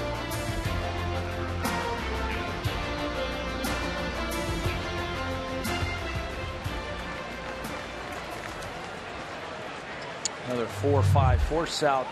James Loney, for some reason, comes off the bag. I thought for sure they had a shot at first base, so the Blue Jays, I think, catch a break. Yeah, he took an awkward step off the bag, and there's a base hit for Pilar. Navarro will stop at second. Kevin Pilar is 2 for 3 tonight. Stay hot, Kevin. He was trying to hit the ball to the right side like that because he recognized the giant hole on the right side of the infield. And he's able to massage the ball into right field for a base hit, and that's going to bring Kevin Cash back out and make another pitching change. Of course, Ryan Goins is the scheduled batter. They're going to bring a lefty in. He's been dealing with this since September 1st. Every time he's at the plate, it's a new lefty. C.J. Riefenhauser.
Jays pride using the hashtag #ComeTogether and include your location here in Canada. You could appear on our map of Canada located at bluejays.com/ComeTogether. And a lot of Blue Jay fans here at the Trop again tonight, Buck.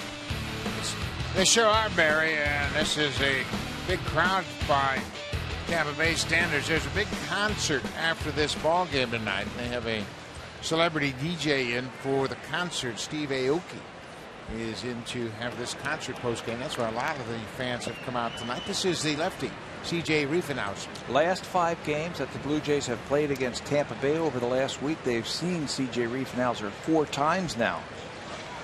He came into the ball game in last night's game, got Pilar to end the 7th, and then gave up singles to Goins and Revere in the 8th.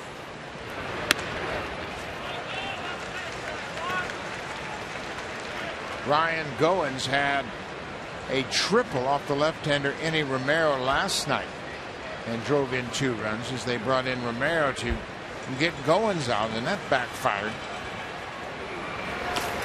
Chases that breaking ball down and away. It's quickly 0-2. He was guessing fastball right there and got the breaking ball. You're going to get a lot of breaking balls from Riefenhauser. Just go up there and sit on one. Well, that's something Goins has been able to do. He's hit a lot of balls to left field against lefty pitching.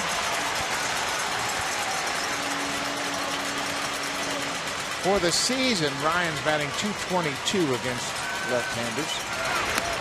And here he strikes out with a breaking ball, and Navarro slides back in ahead of the tag of Cabrera.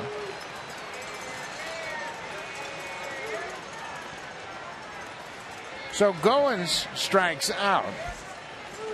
Chris Colabello has grabbed the bat. He's making his way toward home. He is batting for Cliff Pennington, the second baseman, who went 1 for 2 and scored a run. And now Jim Hickey, as he often does, will come out and talk about Colabello with his relief pitcher, C.J. Riefenhauser. Colabello started last night. He went 2 for 5 in the game. Cliff Pennington did a nice job scoring the first run of the game.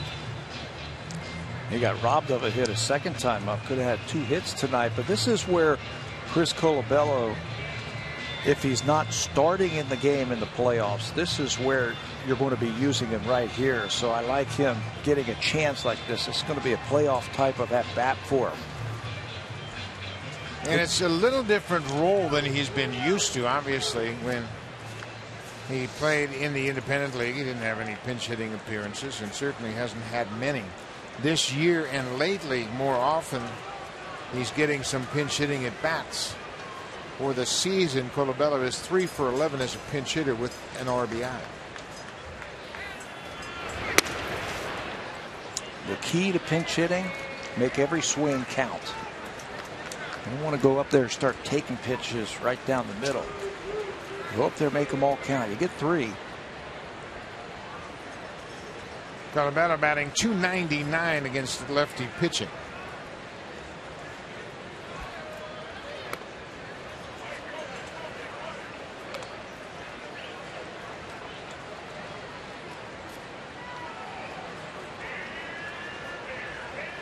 Everybody's a little relaxed, aren't they? Tense up.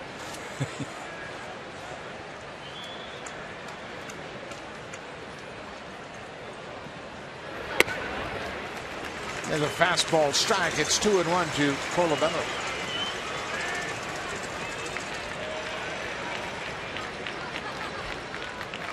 Colabello has really done a good job of hitting when he's got the count in his favor.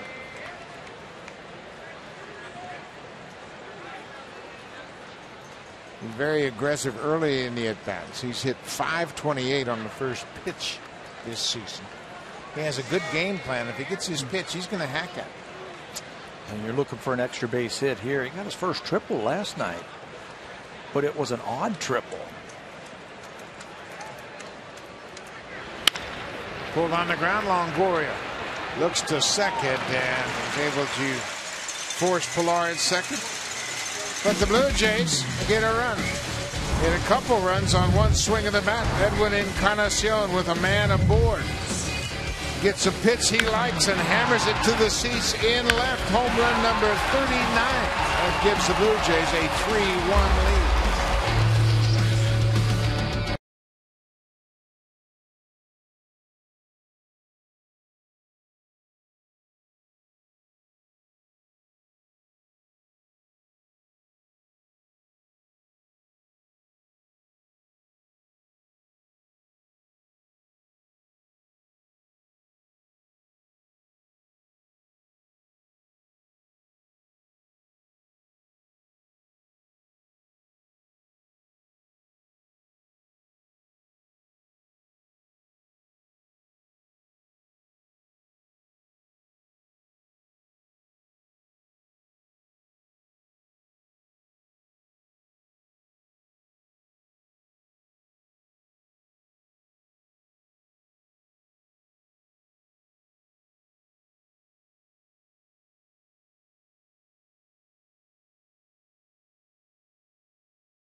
Has really gotten into the yoga and the stretching and trying to keep himself limber, and now he's just going to work his way down to maybe the clubhouse by stretching. I tell you, that feels good. Right in your back, right? Stretch everything out. Jose's always moving and stretching and trying to keep loose.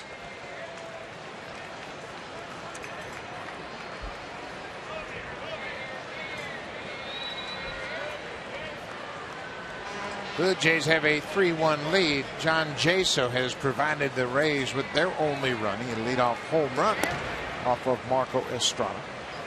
In the bottom of the sixth, Estrada has retired the last 11 Rays to come to the plate.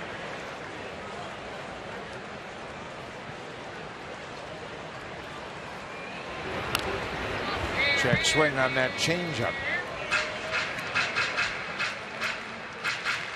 Darwin Barney has taken over defensively at second base for Cliff Pennington, who was lifted for the pinch hitter Colabello.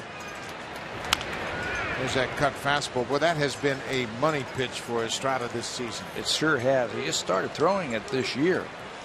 Says he needed something to throw to these left-handed batters. Changeup goes down and away. He needed something that went into the lefties. Started working on it in spring training, and it's been money.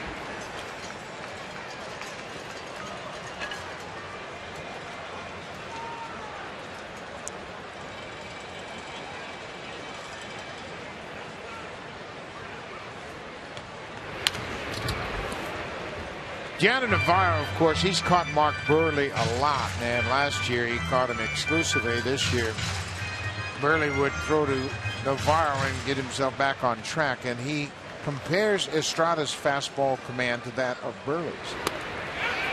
He went around, another strikeout for Estrada. He gets Jaso on the changer. That's 12 straight retired. His fastball, compared to Mark Buehrle, he can throw it anywhere and get outs with it. And he's got to use it to set up his off-speed pitch. There's the changeup that Jaso cannot hold up on.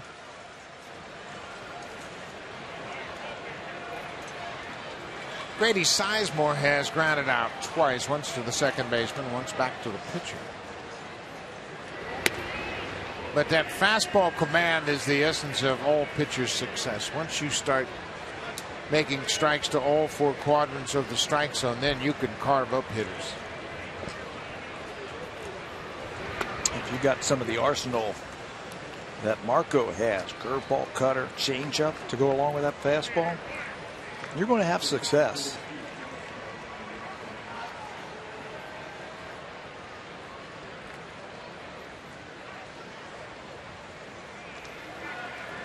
2 balls and no strikes to Grady Sizemore.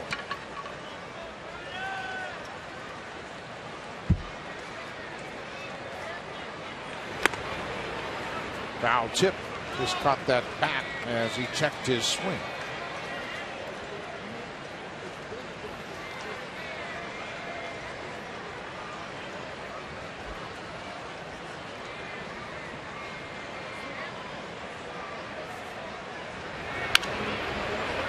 Grady Sizemore is now 33 years old. He was originally drafted by the Montreal Expos in 2000, a third-round pick of Montreal. Came to the big leagues with the Cleveland Indians as a 21-year-old in 2004. Drives this ball to left. Ben Revere coming in quickly and gets there. Makes a nice running catch. 2 down. This copyrighted telecast is presented by authority of Rogers Blue Jays Baseball Partnership. It may not be reproduced or retransmitted in any form. And the accounts and descriptions of this game may not be disseminated without the express written consent of Rogers Blue Jays Baseball Partnership. There is a view of St. Petersburg, Florida. Nice afternoon here today. Has a first pitch breaking ball for a strike. We haven't seen too many of those tonight, have we? But it's a good lead pitch, I think, to Longoria. That's what they call the get me over curveball. All you want to do is get it over. Very rarely will a hitter swing at that first pitch curveball for a strike.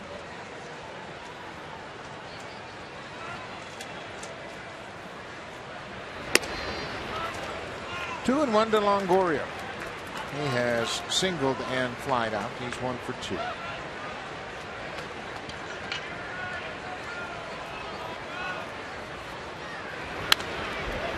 Now it's 2 and 2. We mentioned the Yankees. They're playing a doubleheader. They trailed the Orioles 3-1 in game 2. They've already lost the first game of that doubleheader, and that's significant because if Houston wins out, they would be tied. And then Houston would host the wild card game because Houston has an advantage in the season series. They beat the Yankees 4-3 during the season series. So the Yankees not anxious to go down to Houston. Houston's much better ball club in their ballpark. Fastball, he pumps it right by Longoria. Marco Estrada has retired 14 straight. He strikes out Longoria.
Watch every out-of-market game live in HD on more than 400 devices with MLB.TV Premium. Real-time highlights, live look-ins, pitch tracking, and grounds crew members dancing. Yes, every night on every device. Visit BlueJays.com for more details. Buck and Pat, Alex Anthopoulos was talking to us today and says that while their 25-man roster is pretty much set, there's still some possibilities that could play out in the next couple of days. And as you guys talked about, there are so many variables out there on who the Blue Jays are going to play in the first round. Yeah, and that's the big question mark still out there, is try to figure out who you're going to match up against. And they're just now warming up out in Arizona as Houston will play the Diamondbacks in the second game of their series. And Texas and the Angels, that's still up in the air as well. Then Revere pulls it to Beckham at second. He throws to Loney. One down, and here comes Kevin Cash, the Rays manager. After Ben Revere's retired, he's got a right-hander ready for Donaldson, Bautista, and Encarnacion.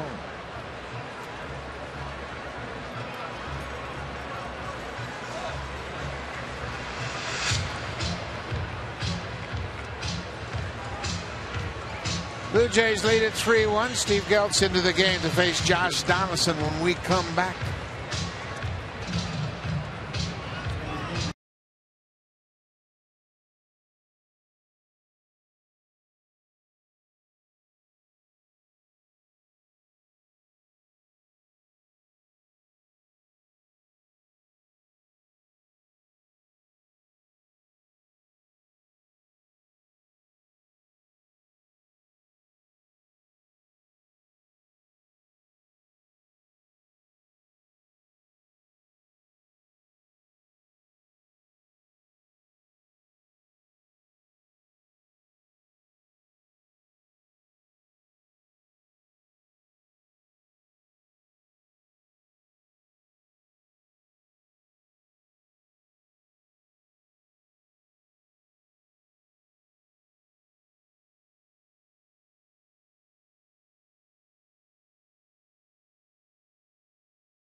As he comes in to face Josh Donaldson with one out here in the seventh. This is his 70th appearance of the season. That's a club rookie record for Geltz. He had 62 appearances through the end of August. That was a lot, so they started to shut him down and keep him from making appearances. This is just his 8th since the start of September. 2-6 with .378 earned run average. He's averaging almost a strikeout per inning. He's got a good arm. Lefties and righties are not having a lot of success against him, but this guy right here had some success against Geltz back at home. Josh Donaldson is 0 for 3 so far, and he takes that high fastball.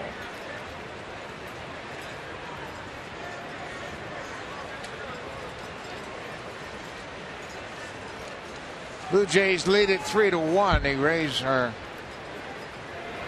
held to just 2 hits. That may have broken Donaldson's bat. Beckham on the shortstop side of second makes the play.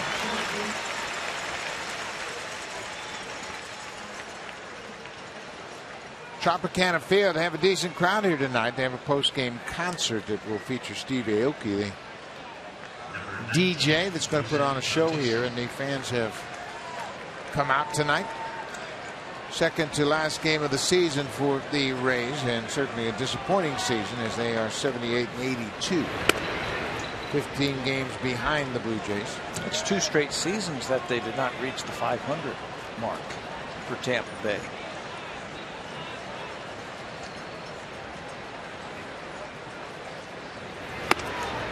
Jose Bautista's had another good night at the plate. He is 1 for 2. Drove in the first run of the game in the third and was hit by a pitch in the sixth and scored on Encarnacion's 39th home run of the season.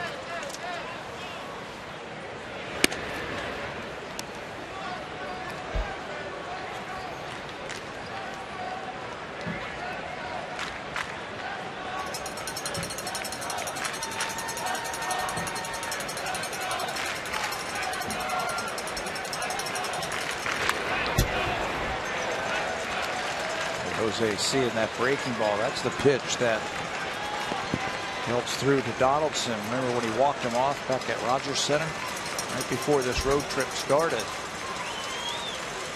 Jose got one to hit. Miguel strikes him out. Comes in and retires Donaldson and Bautista. Blue Jays lead at 3-1.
Season.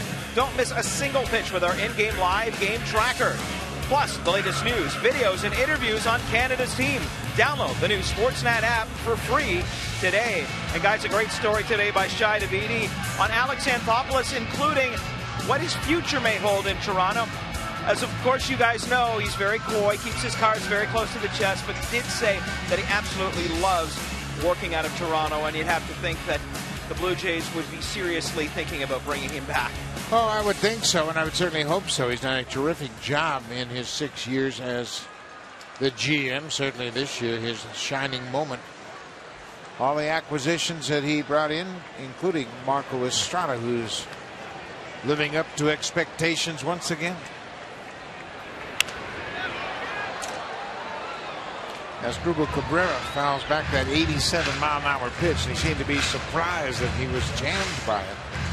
A little cutting action on it. I think that's what he was surprised about. Fighting that thing off. They stayed upstairs, pitched up in the strike zone against Cabrera tonight.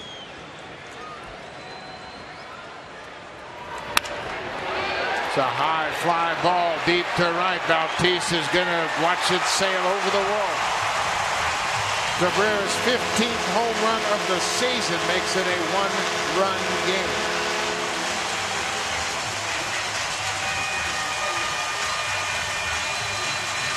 That snaps a streak. 14 straight batters retired in a row by Estrada.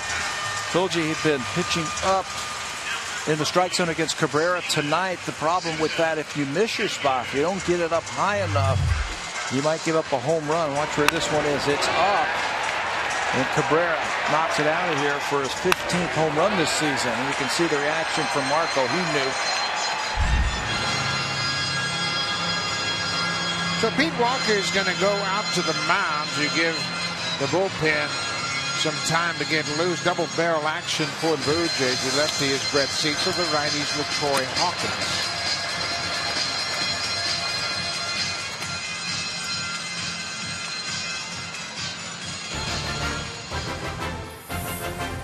The all-new 2016 Honda Pilot, proud partner and official vehicle of the Toronto Blue Jays.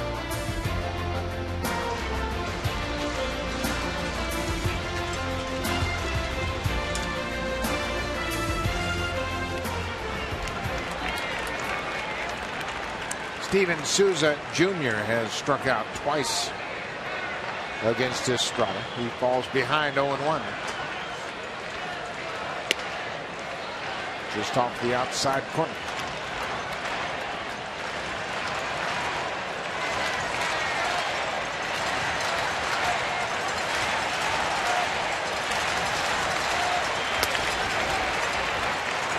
Estrada's done a great job of mixing up his pitches to Souza Jr. He has been in between. Hooks for the changeup and gets the fastball. Chasing balls around the strike zone, isn't he? 3 strikeouts for Souza tonight. That's 8 for Estrada in the ballgame.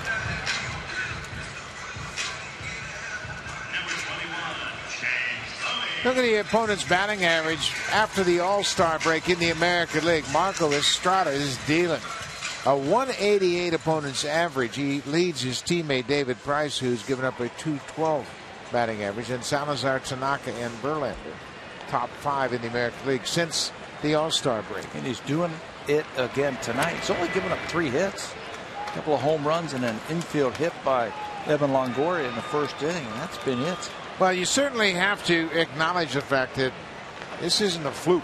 He is pitching for his 14th win of the season. He didn't make his first start until May 5th. He was working out of the bullpen.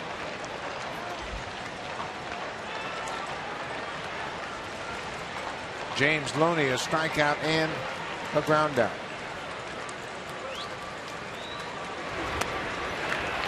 You can look for that changeup. You can know when it's coming, and it's still hard to hit. He struck out Loney his first time up with a great changeup.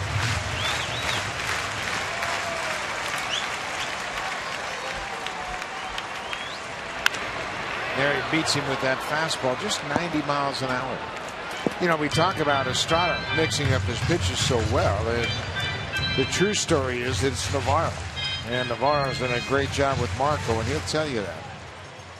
He's the first guy he gives kudos to when you talk about his performance this year. When you talk to Marco Estrada, he said it's all about Diana and what he's been calling. There's a drive down the right side. That ball is just foul.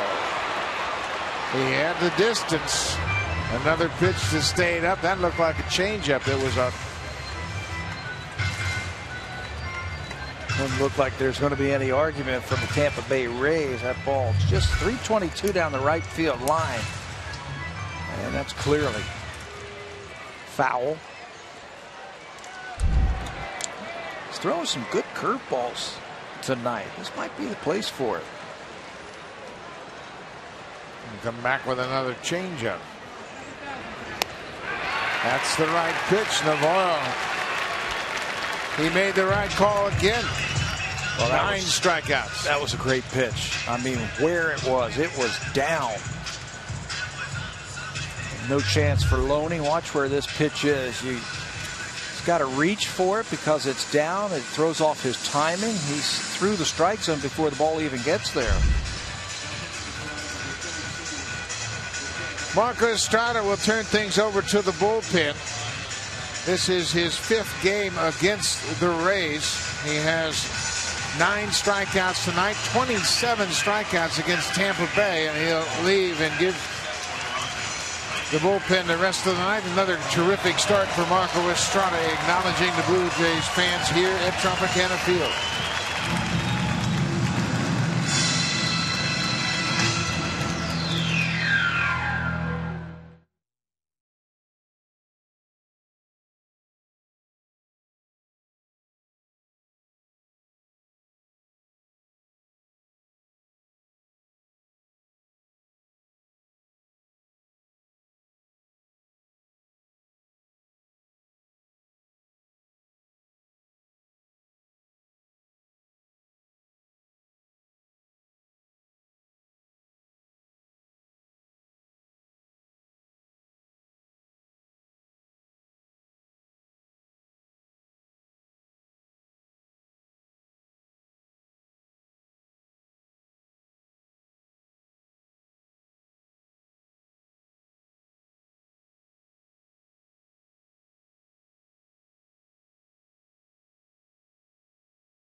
for his 14th win of the season.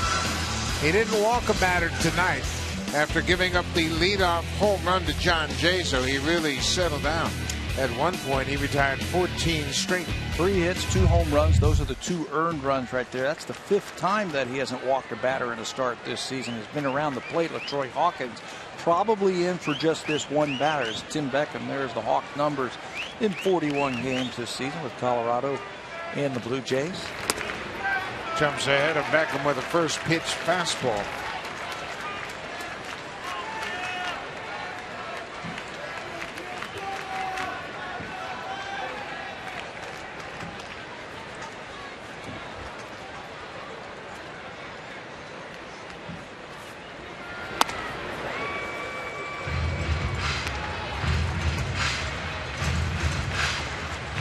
Ball and a strike.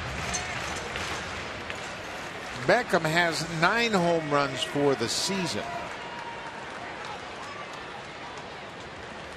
Could have had 10. If not for Kevin Pillar, if you remember that catch, the catch of the year. Now when Marnie takes that little looping line drive, Hawkins gets out of it. Will go to the 8th. Marco Estrada in line for the win.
And official vehicle of the Toronto Blue Jays. Edwin Encarnacion 2 innings ago with a man on board, hanging slider, and Edwin drives this ball out of the ballpark. It's home run number 39 on the season for Encarnacion. The drive of the game is the difference in the game. Right now, Edwin with the drive of the game. That came with Jose Bautista on base, and it gave the Blue Jays the lead. Encarnacion will start things off against the big left-hander Jake McGee. 4th relief pitcher of the night for the Rays. This is Jake McGee. He's made a couple of scoreless appearances since coming off the disabled list. One of those against the Blue Jays. He faced 4 batters, only gave up a double to Ben Revere. 191 righties, 205 lefties. He's got a great arm. Encarnacion with that 2-run home run has set a new personal high in RBIs with 111. His career high in homers came in 2012 when he hit 42 and drove in what was then a career high 110. It's the 3rd time he's driven in 100 runs in his career. And he just missed last year with 98. Missed a lot of time too last year. Remember that, the leg injury he had that he suffered when he was in Oakland? That would have been a gimme for 100 RBIs. Well, and that was the beginning of the end for the Blue Jays as well. And he got hurt. Club went into a tailspin.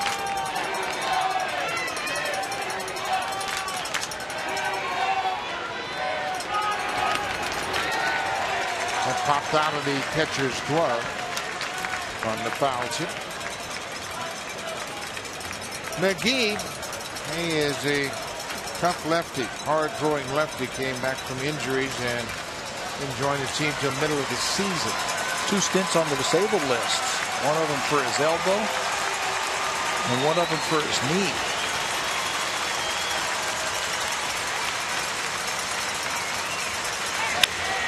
Pulled on the ground as Cuba Cabrera from the edge of the outfield throws to first. Encarnacion's retired.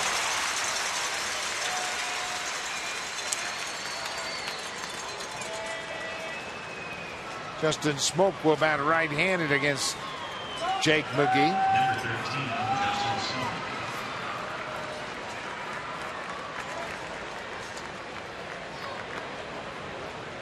Smoke. Smoke against the lefties, a .270 hitter, 4 home runs, 4 of his 18 home runs against lefty pitchers.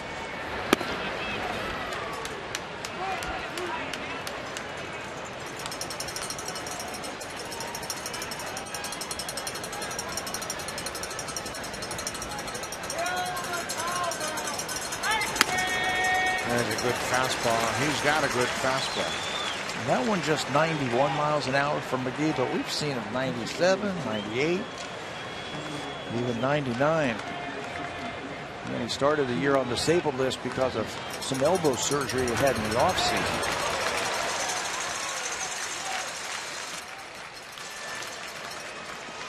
One and two. McGee's ahead of Smoke.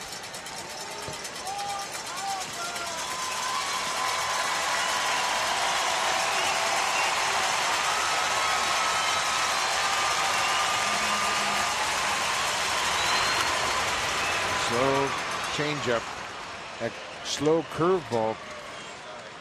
Smoke has seen a steady diet of those slow breaking balls, hasn't he? Slow curveballs or a changeup.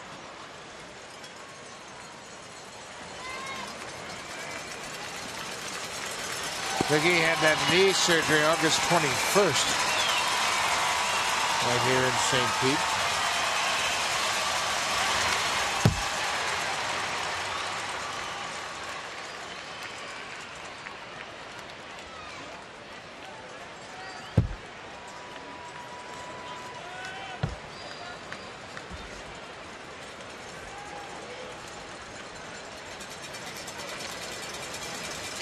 Blue Jays with a 3-2 lead, trying to make it 2 in a row here in Tampa Bay.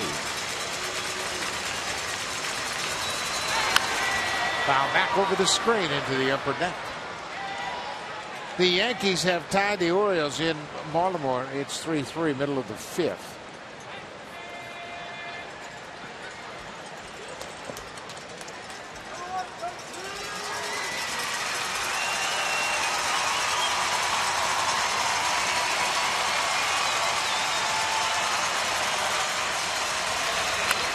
Another slow curveball.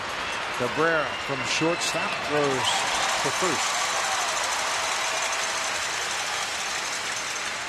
The Blue Jays came into this game with 885 runs scored, averaging 5.53. But tonight they managed just 3 runs against the Rays, but they have a 1-run lead, and you see the average would be the best in their franchise history. It's taken all season. But they finally, after last night's ball game, Blue Jays scored 8 runs. The average is now the best in their history at 5.5. Take it all the way out to 5.53, better than the 2003 squad. Similar type of team, lots of power, both of those teams.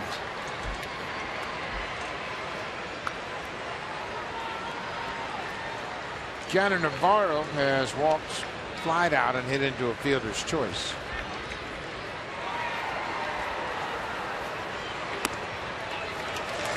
A high strike, 1-1.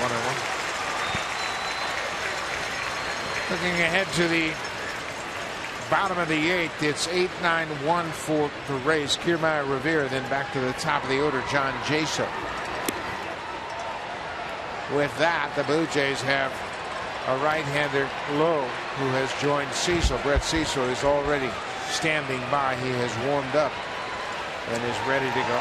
Yeah, Brett will be into this ball game with the left-handers scheduled to bat. for Tampa Bay. Lowe gets up just in case they go to the bench.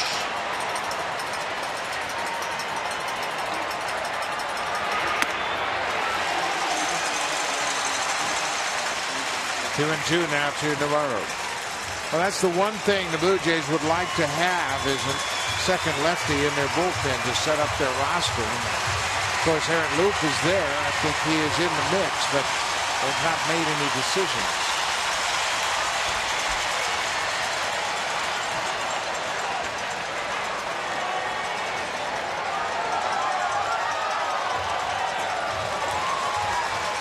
John Gibbons would love to have Loup as that second lefty to give him some options in ball games, keeping Cecil for the higher leverage situation. A little bit later in the ball game. You're absolutely right.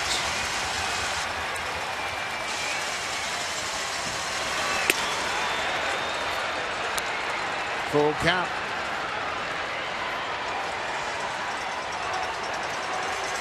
Kevin Pillar, 2 more hits tonight. He's on deck. If Navarro will reach, he can come to the plate here in the 8th.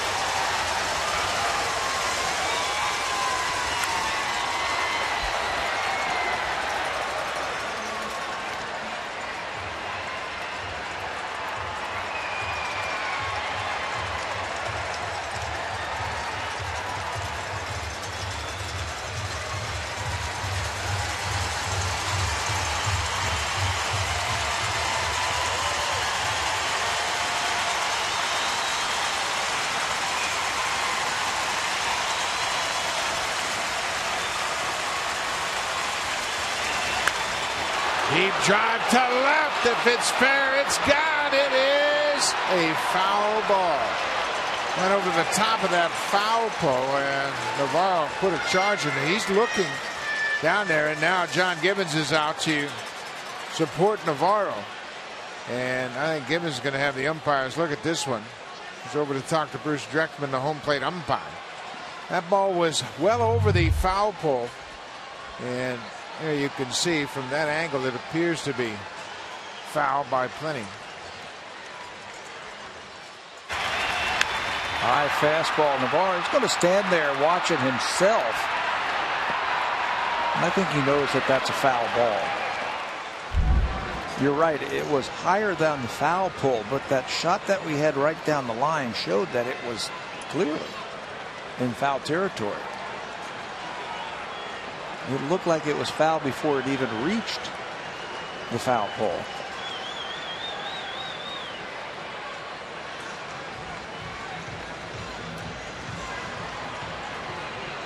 So Tom Hallion, the crew chief, will go to the replay and they will take a look at this one. So John Gibbons has asked the umpires if they would give it a look, and they oblige. Hallion says, you owe me one now, Gibby. But Navarro, of course, he's the most interested participant in this. He has 5 home runs, and that would extend the Blue Jays' lead to 2 runs.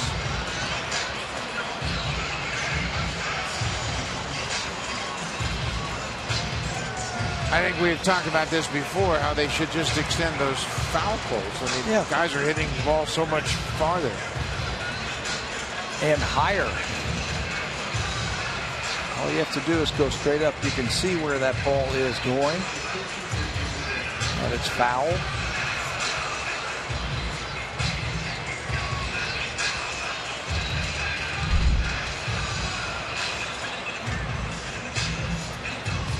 Tom Hallion on the left is the crew chief.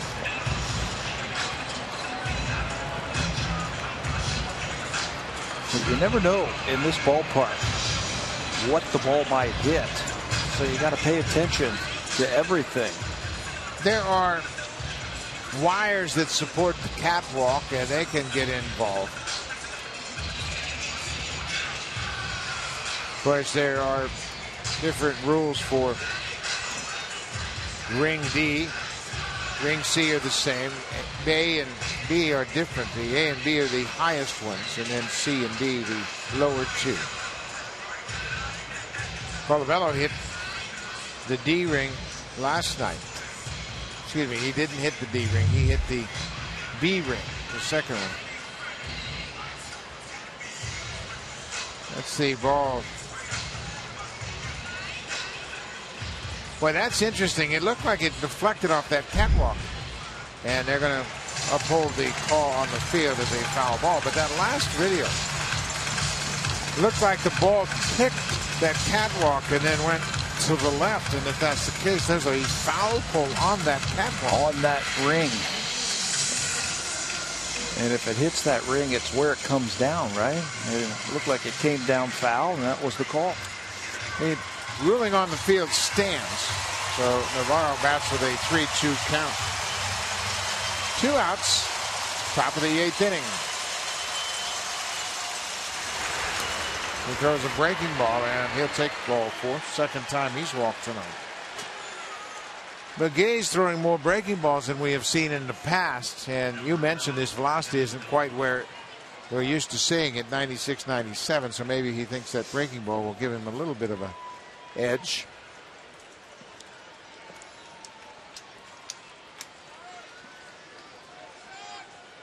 Kevin Pillar with another good night at the plate. 2 more hits tonight. Pillar's average to 277. Well, what a terrific finish to his season. Playing the great defense. Seen that all year. Starting to come up with some big base hits for the Blue Jays, too. Pillar had 30 hits in the month of September.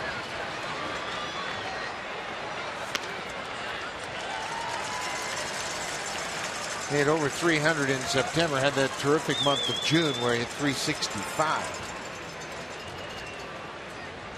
Didn't he win himself a Player of the Week award also in September?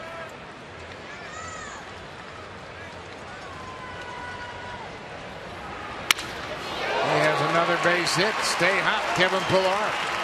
Ripped that one right over Jake McGee into center. A 3-hit night for Pillar.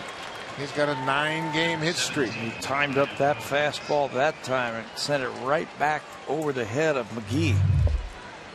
Watch him throw, and now he's got to duck out of the way as he sends it right over his head.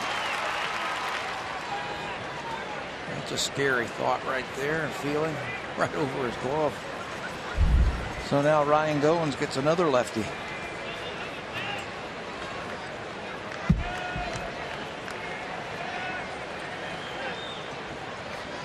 Goins struck out against C.J. Riefenhauser in the 6th. Riefenhauser threw him a lot of slow breaking balls. 2 outs. Navarro at second. Pillar at first.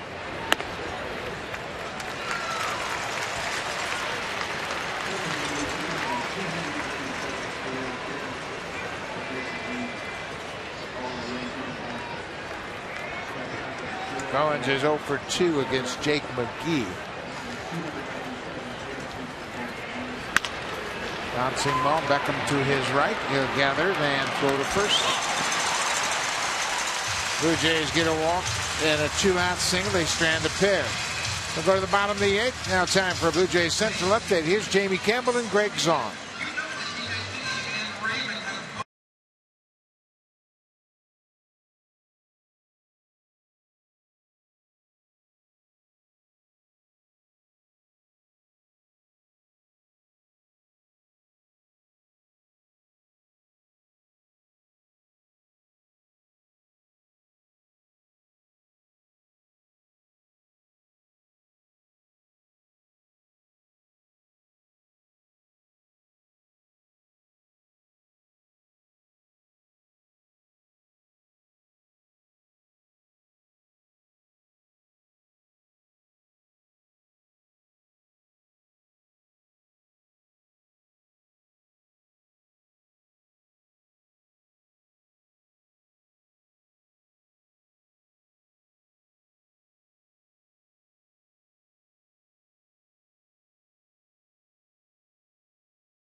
Subscribe to the 2015-16 season by October 6th to get the early bird rate of $179.99. Get started at Rogers.com/NHL. Buck? Thank you very much, Barry Davis. There's a nice crowd here tonight as they've come out to watch this Saturday night game between the Blue Jays and the Rays. This is Brett Cecil, who's having a career season pitching out of the bullpen. He is now 5-5 with a .252 earned run average. We talked about Cecil in the opening, about a guy who is having a surprise year, and he has had a great season for the Blue Jays. His whip is under 1. Astronomical, and he has just chewed up left-handers this season. Made some nice adjustments with his fastball that has paid dividends. This is Kevin Kiermaier, goes after that first fastball. Darwin Barney backs up into the outfield and makes the catch. One pitch, one out for Cecil. That was the fastball right there, where he is sinking it a little bit more and throwing it in a good spot. That time right in on the hands of Kiermaier, and he couldn't get it extended.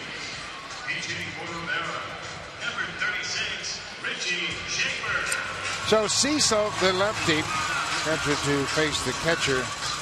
Rene Rivera will get a pinch hitter. It'll be Richie Schaefer, right-handed hitter, coming up to face Cecil. Schaefer played in the game last night against Mark Burley, had 2 hits against Burley. Cecil struck him out in the 9th. Second of 2 strikeouts for Cecil in that 9th inning.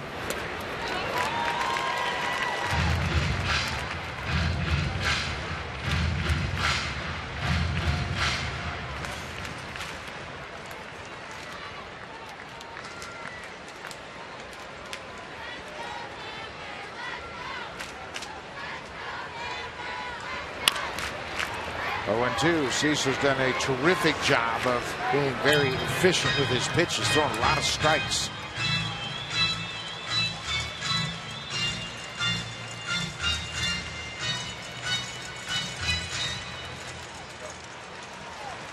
The Rays have scored 2 runs on 3 hits. The Blue Jays have scored 3 runs on 8 hits. Strike 3 called. Cecil, a 3-pitch strikeout of the pinch hitter, Richie Schaefer.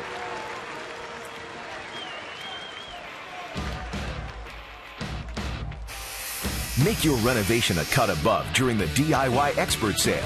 Only at Home Building Center and Home Hardware Building Center.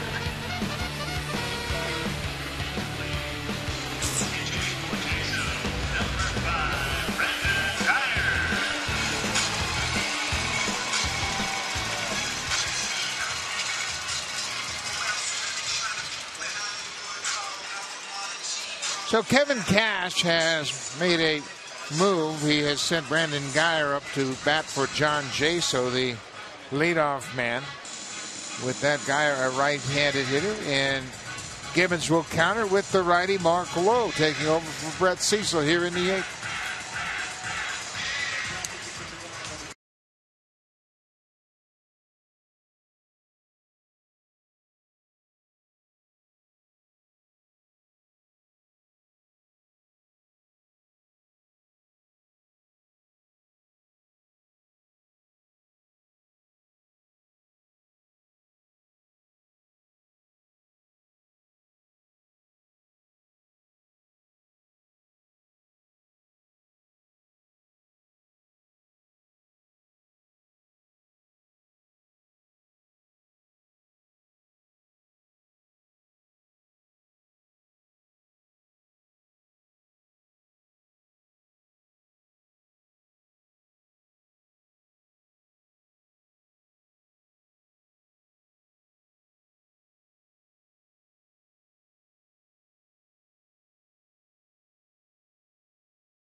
talked about in the open, making his 57th appearance of the season.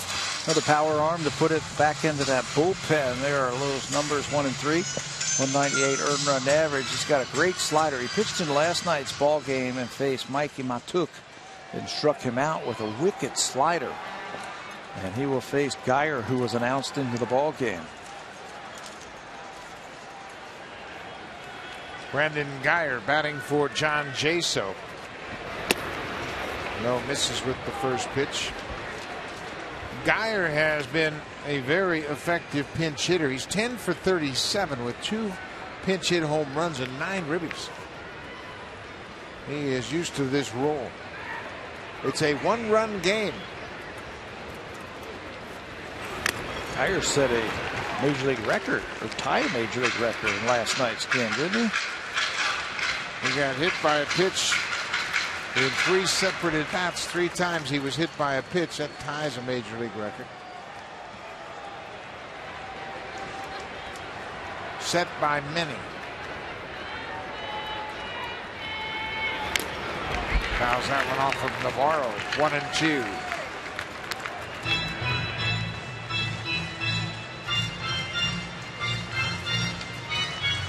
Geyer, for the season, has been hit 24 times. He must be black and blue all over.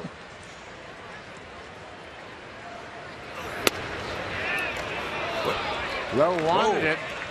He was headed for the dugout. He thought that was strike 3, and I think everybody did. you can see why.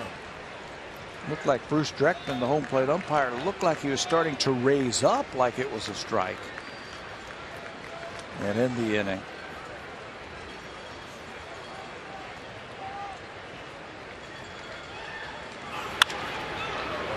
just foul outside of first. 2 and 2.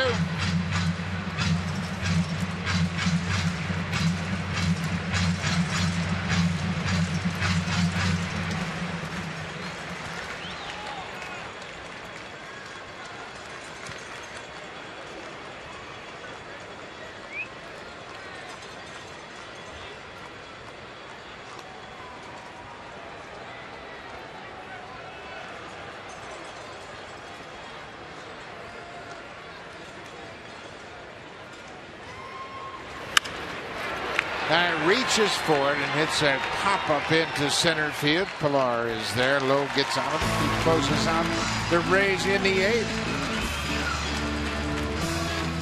We'll go to the 9th. The Blue Jays have a 3-2 lead.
Play of the game. You can do so after every Blue Jays game only on sportsnet.ca. Well, guys, we have an Edwin Encarnacion bomb, but you see those all the time. How about maybe a few of those Estrada strikeouts tonight, which were absolutely huge for the Jays? Absolutely. Marco Estrada with 9 strikeouts tonight. He had a terrific outing. Bullpen has protected the 1-run lead. Alex Colomé into the ball game, his 43rd appearance of the season. Colomé has 7 wins for the Tampa Bay Rays. Tough to get the ball in the air. He hasn't allowed a homer in his last 59 2/3 innings. That is 32 appearances. Darwin Barney batting for the first time tonight. He entered the game defensively in the 6th at second base.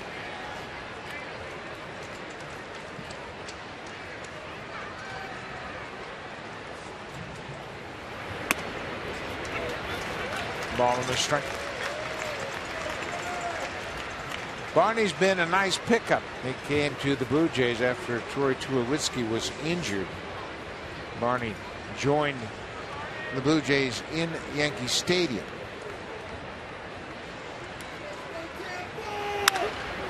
Pops this one into shallow center. Guimaraes there, 1 down.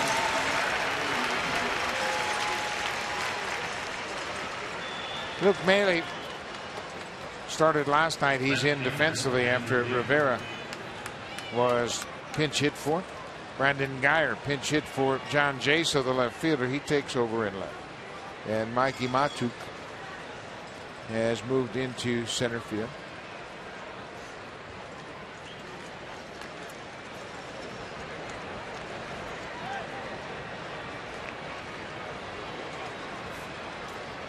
Ben Revere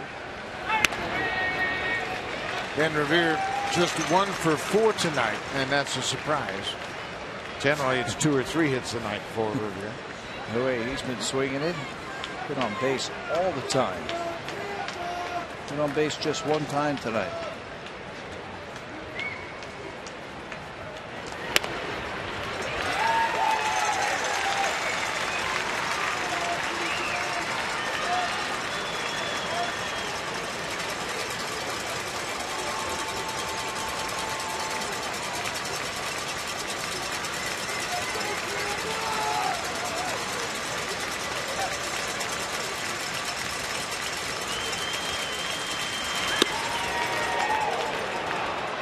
Like a pretty good pitch, and Colomé didn't get the call.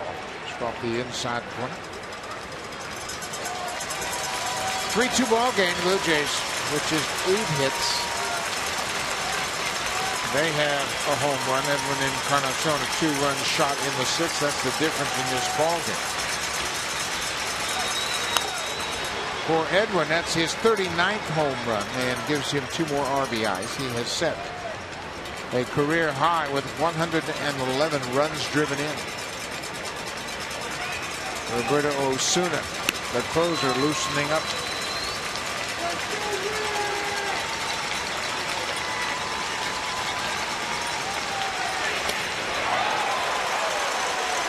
Revere strikes out, and Luke Maile went down and blocked. He might have gotten hit by that follow through.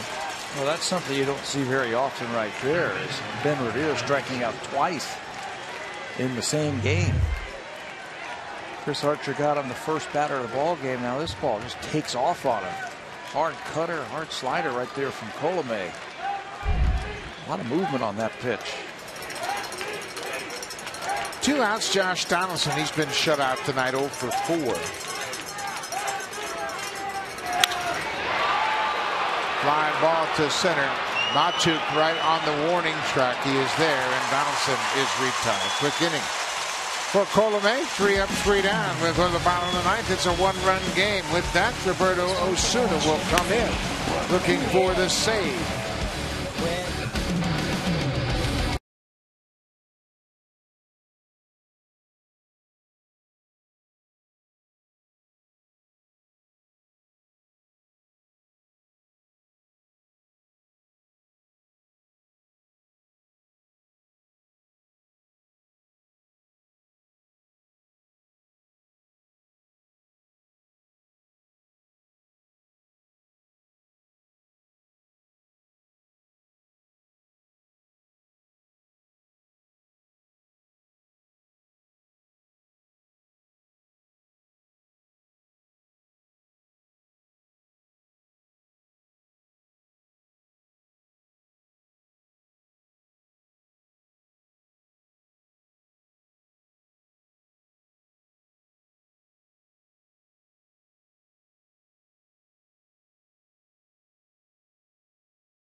His rookie season, he is making his 68th appearance, and he's trying to save it for Marco Estrada, the starter. He is now second in Blue Jays franchise history for rookies for the most saves in a season. Billy Koch has the record with 31. Roberto Osuna's not going to get a chance to do that because he was named the closer so late, but he's done a heck of a job. He's 20 for 22 in saves this season. He pitched in last night's game. Faced one batter, struck him out in a non-save situation. Now he's got to go right through the heart of the Tampa Bay Rays to pick up that 21st save. Sizemore, Longoria, and Cabrera here in the ninth. Osuna is 20 years old. There's only been one other pitcher to save 20 games in one season at age 20 or younger, and that was Terry Forster, the hard-throwing left-hander for the White Sox. Forster saved 29 in 1972 for Chicago. Sizemore takes the first pitch, strike. It's Sizemore, Longoria, and Cabrera. Toughest part of the Rays lineup for Osuna.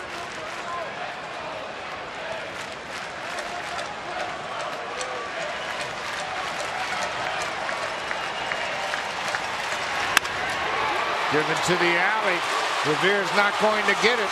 That'll go up against the wall. Sizemore's headed to second. He will stop there with a leadoff double here in the ninth.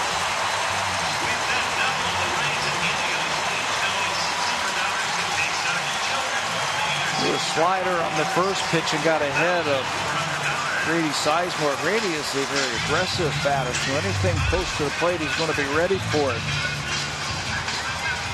Fastball center cut, and he sends it into the gap in left center field for a leadoff double. Outfielders are playing deep, nothing over their head, but they can't run everything down. That one was just placed perfectly to left center field. The tying runs in scoring position for Evan Longoria. And Sizemore can run. Darwin Marney trying to keep him close at second. Longoria is 1 for 3, and infield hit his first time up.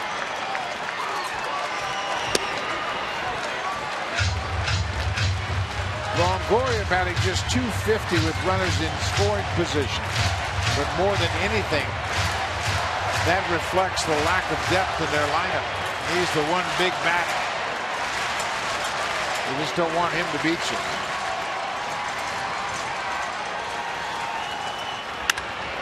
Popped up and playable. Justin Smoke, the first baseman, calling for it, and Longoria's retired. 1 out. Now for a preview of what's coming up on Sportsnet Central. Here's Martine Gaillard and Ben Ennis.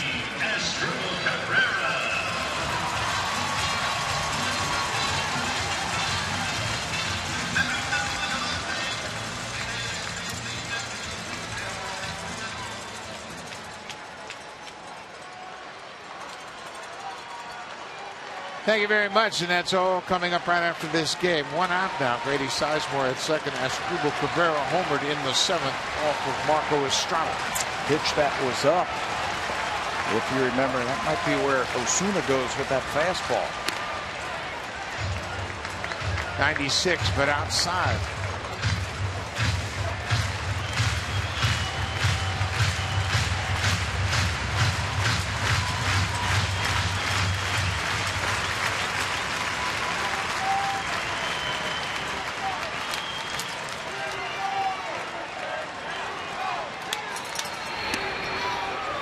Marco Estrada started and went 6 2/3. He allowed just 3 hits. His ERA dropped to 3.13, and his opponent's batting average is at 2.08. That's the 3rd lowest opponent's batting average in a single season for a Blue Jays starter who's made a minimum of 25 starts. Roger Clemens in 1998 pitched to a 198 opponent's batting average. Juan Guzman in the first World Series season in 92 had a 207 opponent's batting average. Estrada's had a very good season. Now it's 3-0. Steven Souza Jr. is on deck. Hey, don't be surprised if they give the green light to Cabrera right here, 3-0. Don't just lay one in there. He's liable to end the ball game with a home run. Yeah, he's got some pop. Sizemore at second. I don't have a problem if they pitch around him here. I know it's the go-ahead winning run. Yeah, the green light. And he threw like a little cutter or a slider, if you will, down and away. That's just being in the ball game right there. Both Navarro and Osuna thinking about the situation.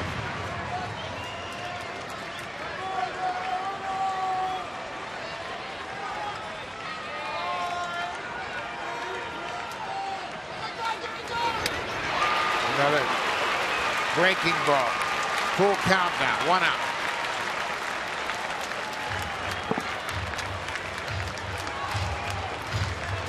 See, Cabrera asking Bruce Dreckman, the home plate umpire, if it was a good pitch. Might have been borderline.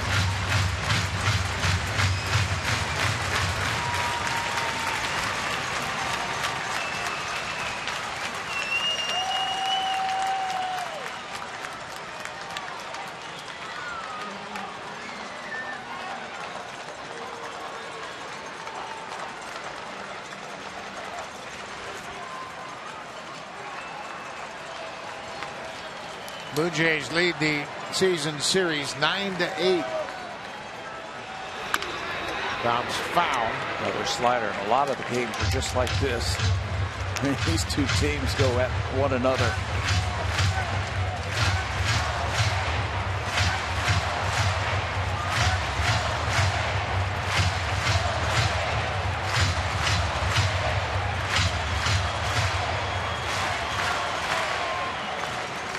Blue Jays looking for their 94th win of the season.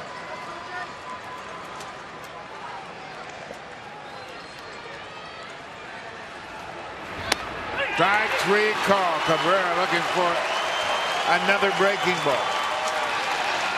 Wow. It takes guts, first of all, to throw a fastball after Cabrera homered on one earlier. But then to call it and then execute it right here, he was looking for that breaking ball one more time, and he could take it back to the bench. Osuna blazed one in there. Can't throw it in a better spot. Down and away. 2 down. Steven Souza Jr. has struck out 3 times tonight.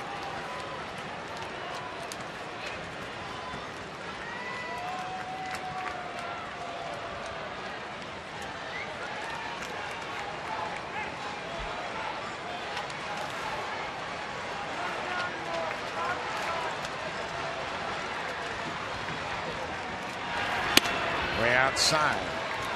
Osuna has incorporated that slider quite effectively here in the latter part of this season. When the season started, we saw a lot of fastball changeup from Roberto Osuna, but now he's added that third pitch. He says it's getting better all the time. That slider. Now he can use it with that high fastball. 97 on the outside corner.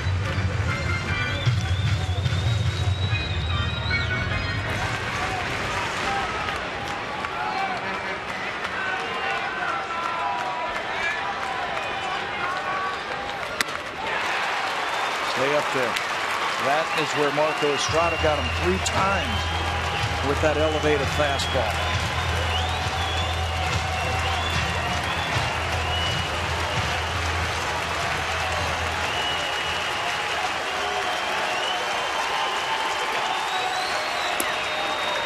Pull that one down and away.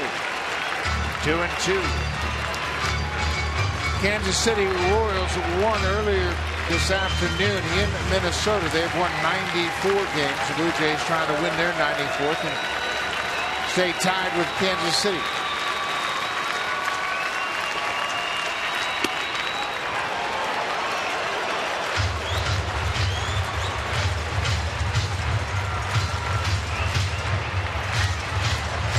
James Loney is on deck.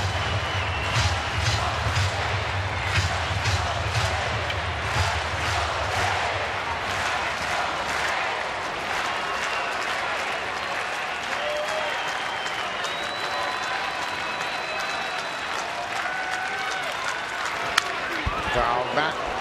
High fastball. They got a piece of it. A little bit higher.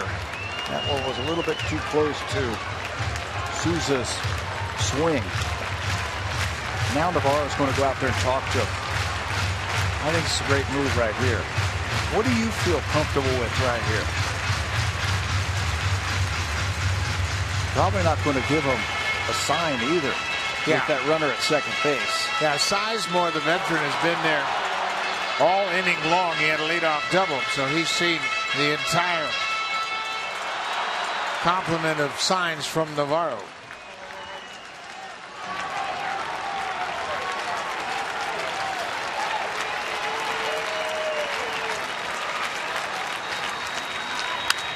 Another fastball, another foul back.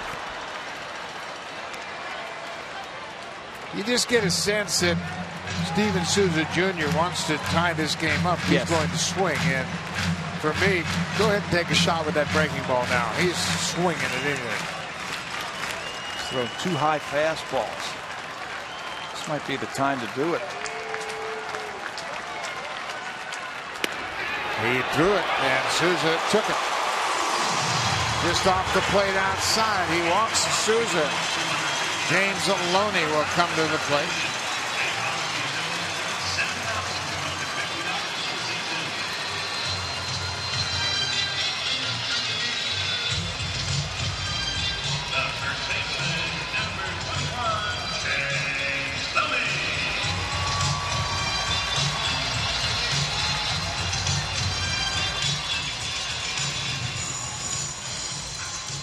James Aloney, the first baseman, 0 for 3 with a couple of strikeouts.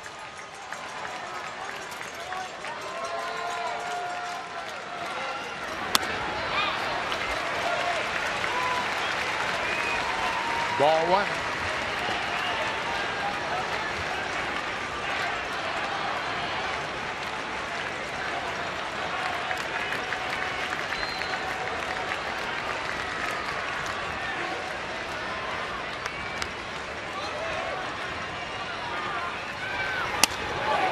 Ball 2. He's asking for a new ball. He didn't like that one. And here comes Pete Walker. Some strategy now that he's fallen behind the left-handed hitting veteran, James Loney. Pete Walker out to help Osuna regroup a bit. He's thrown 21 pitches this inning, and he has been extremely efficient all season long, not taking many pitches at all. But it's a different story. The Rays have made him work. Grady Sizemore at second started things off with a double to the gap in left center. And after 2 were out, Steven Souza Jr. drew the walk. He's at first.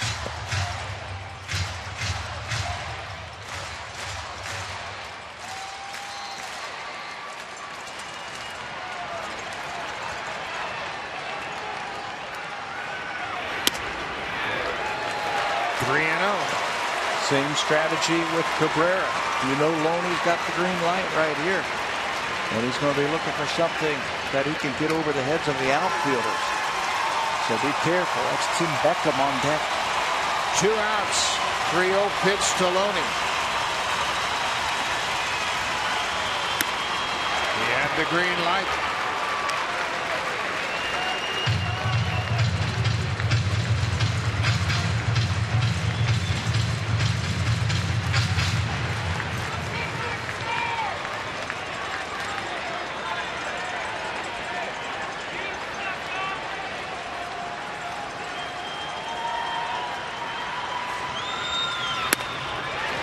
The bases, ball 4.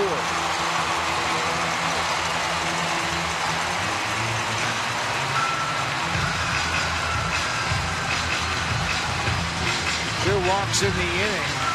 Tim Beckham. No one's throwing in the Blue Jays bullpen. And no need to right now. This is your closer. You got to get out of it. Got to figure it out.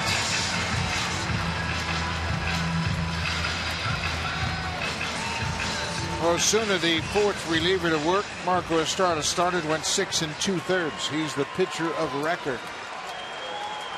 In line for the win.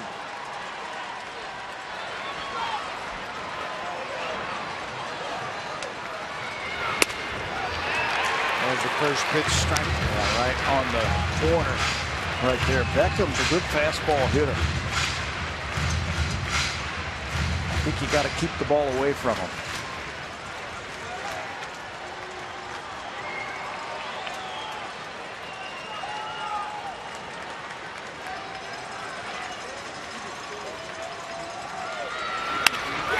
Base hit left field. The Rays are going to win it.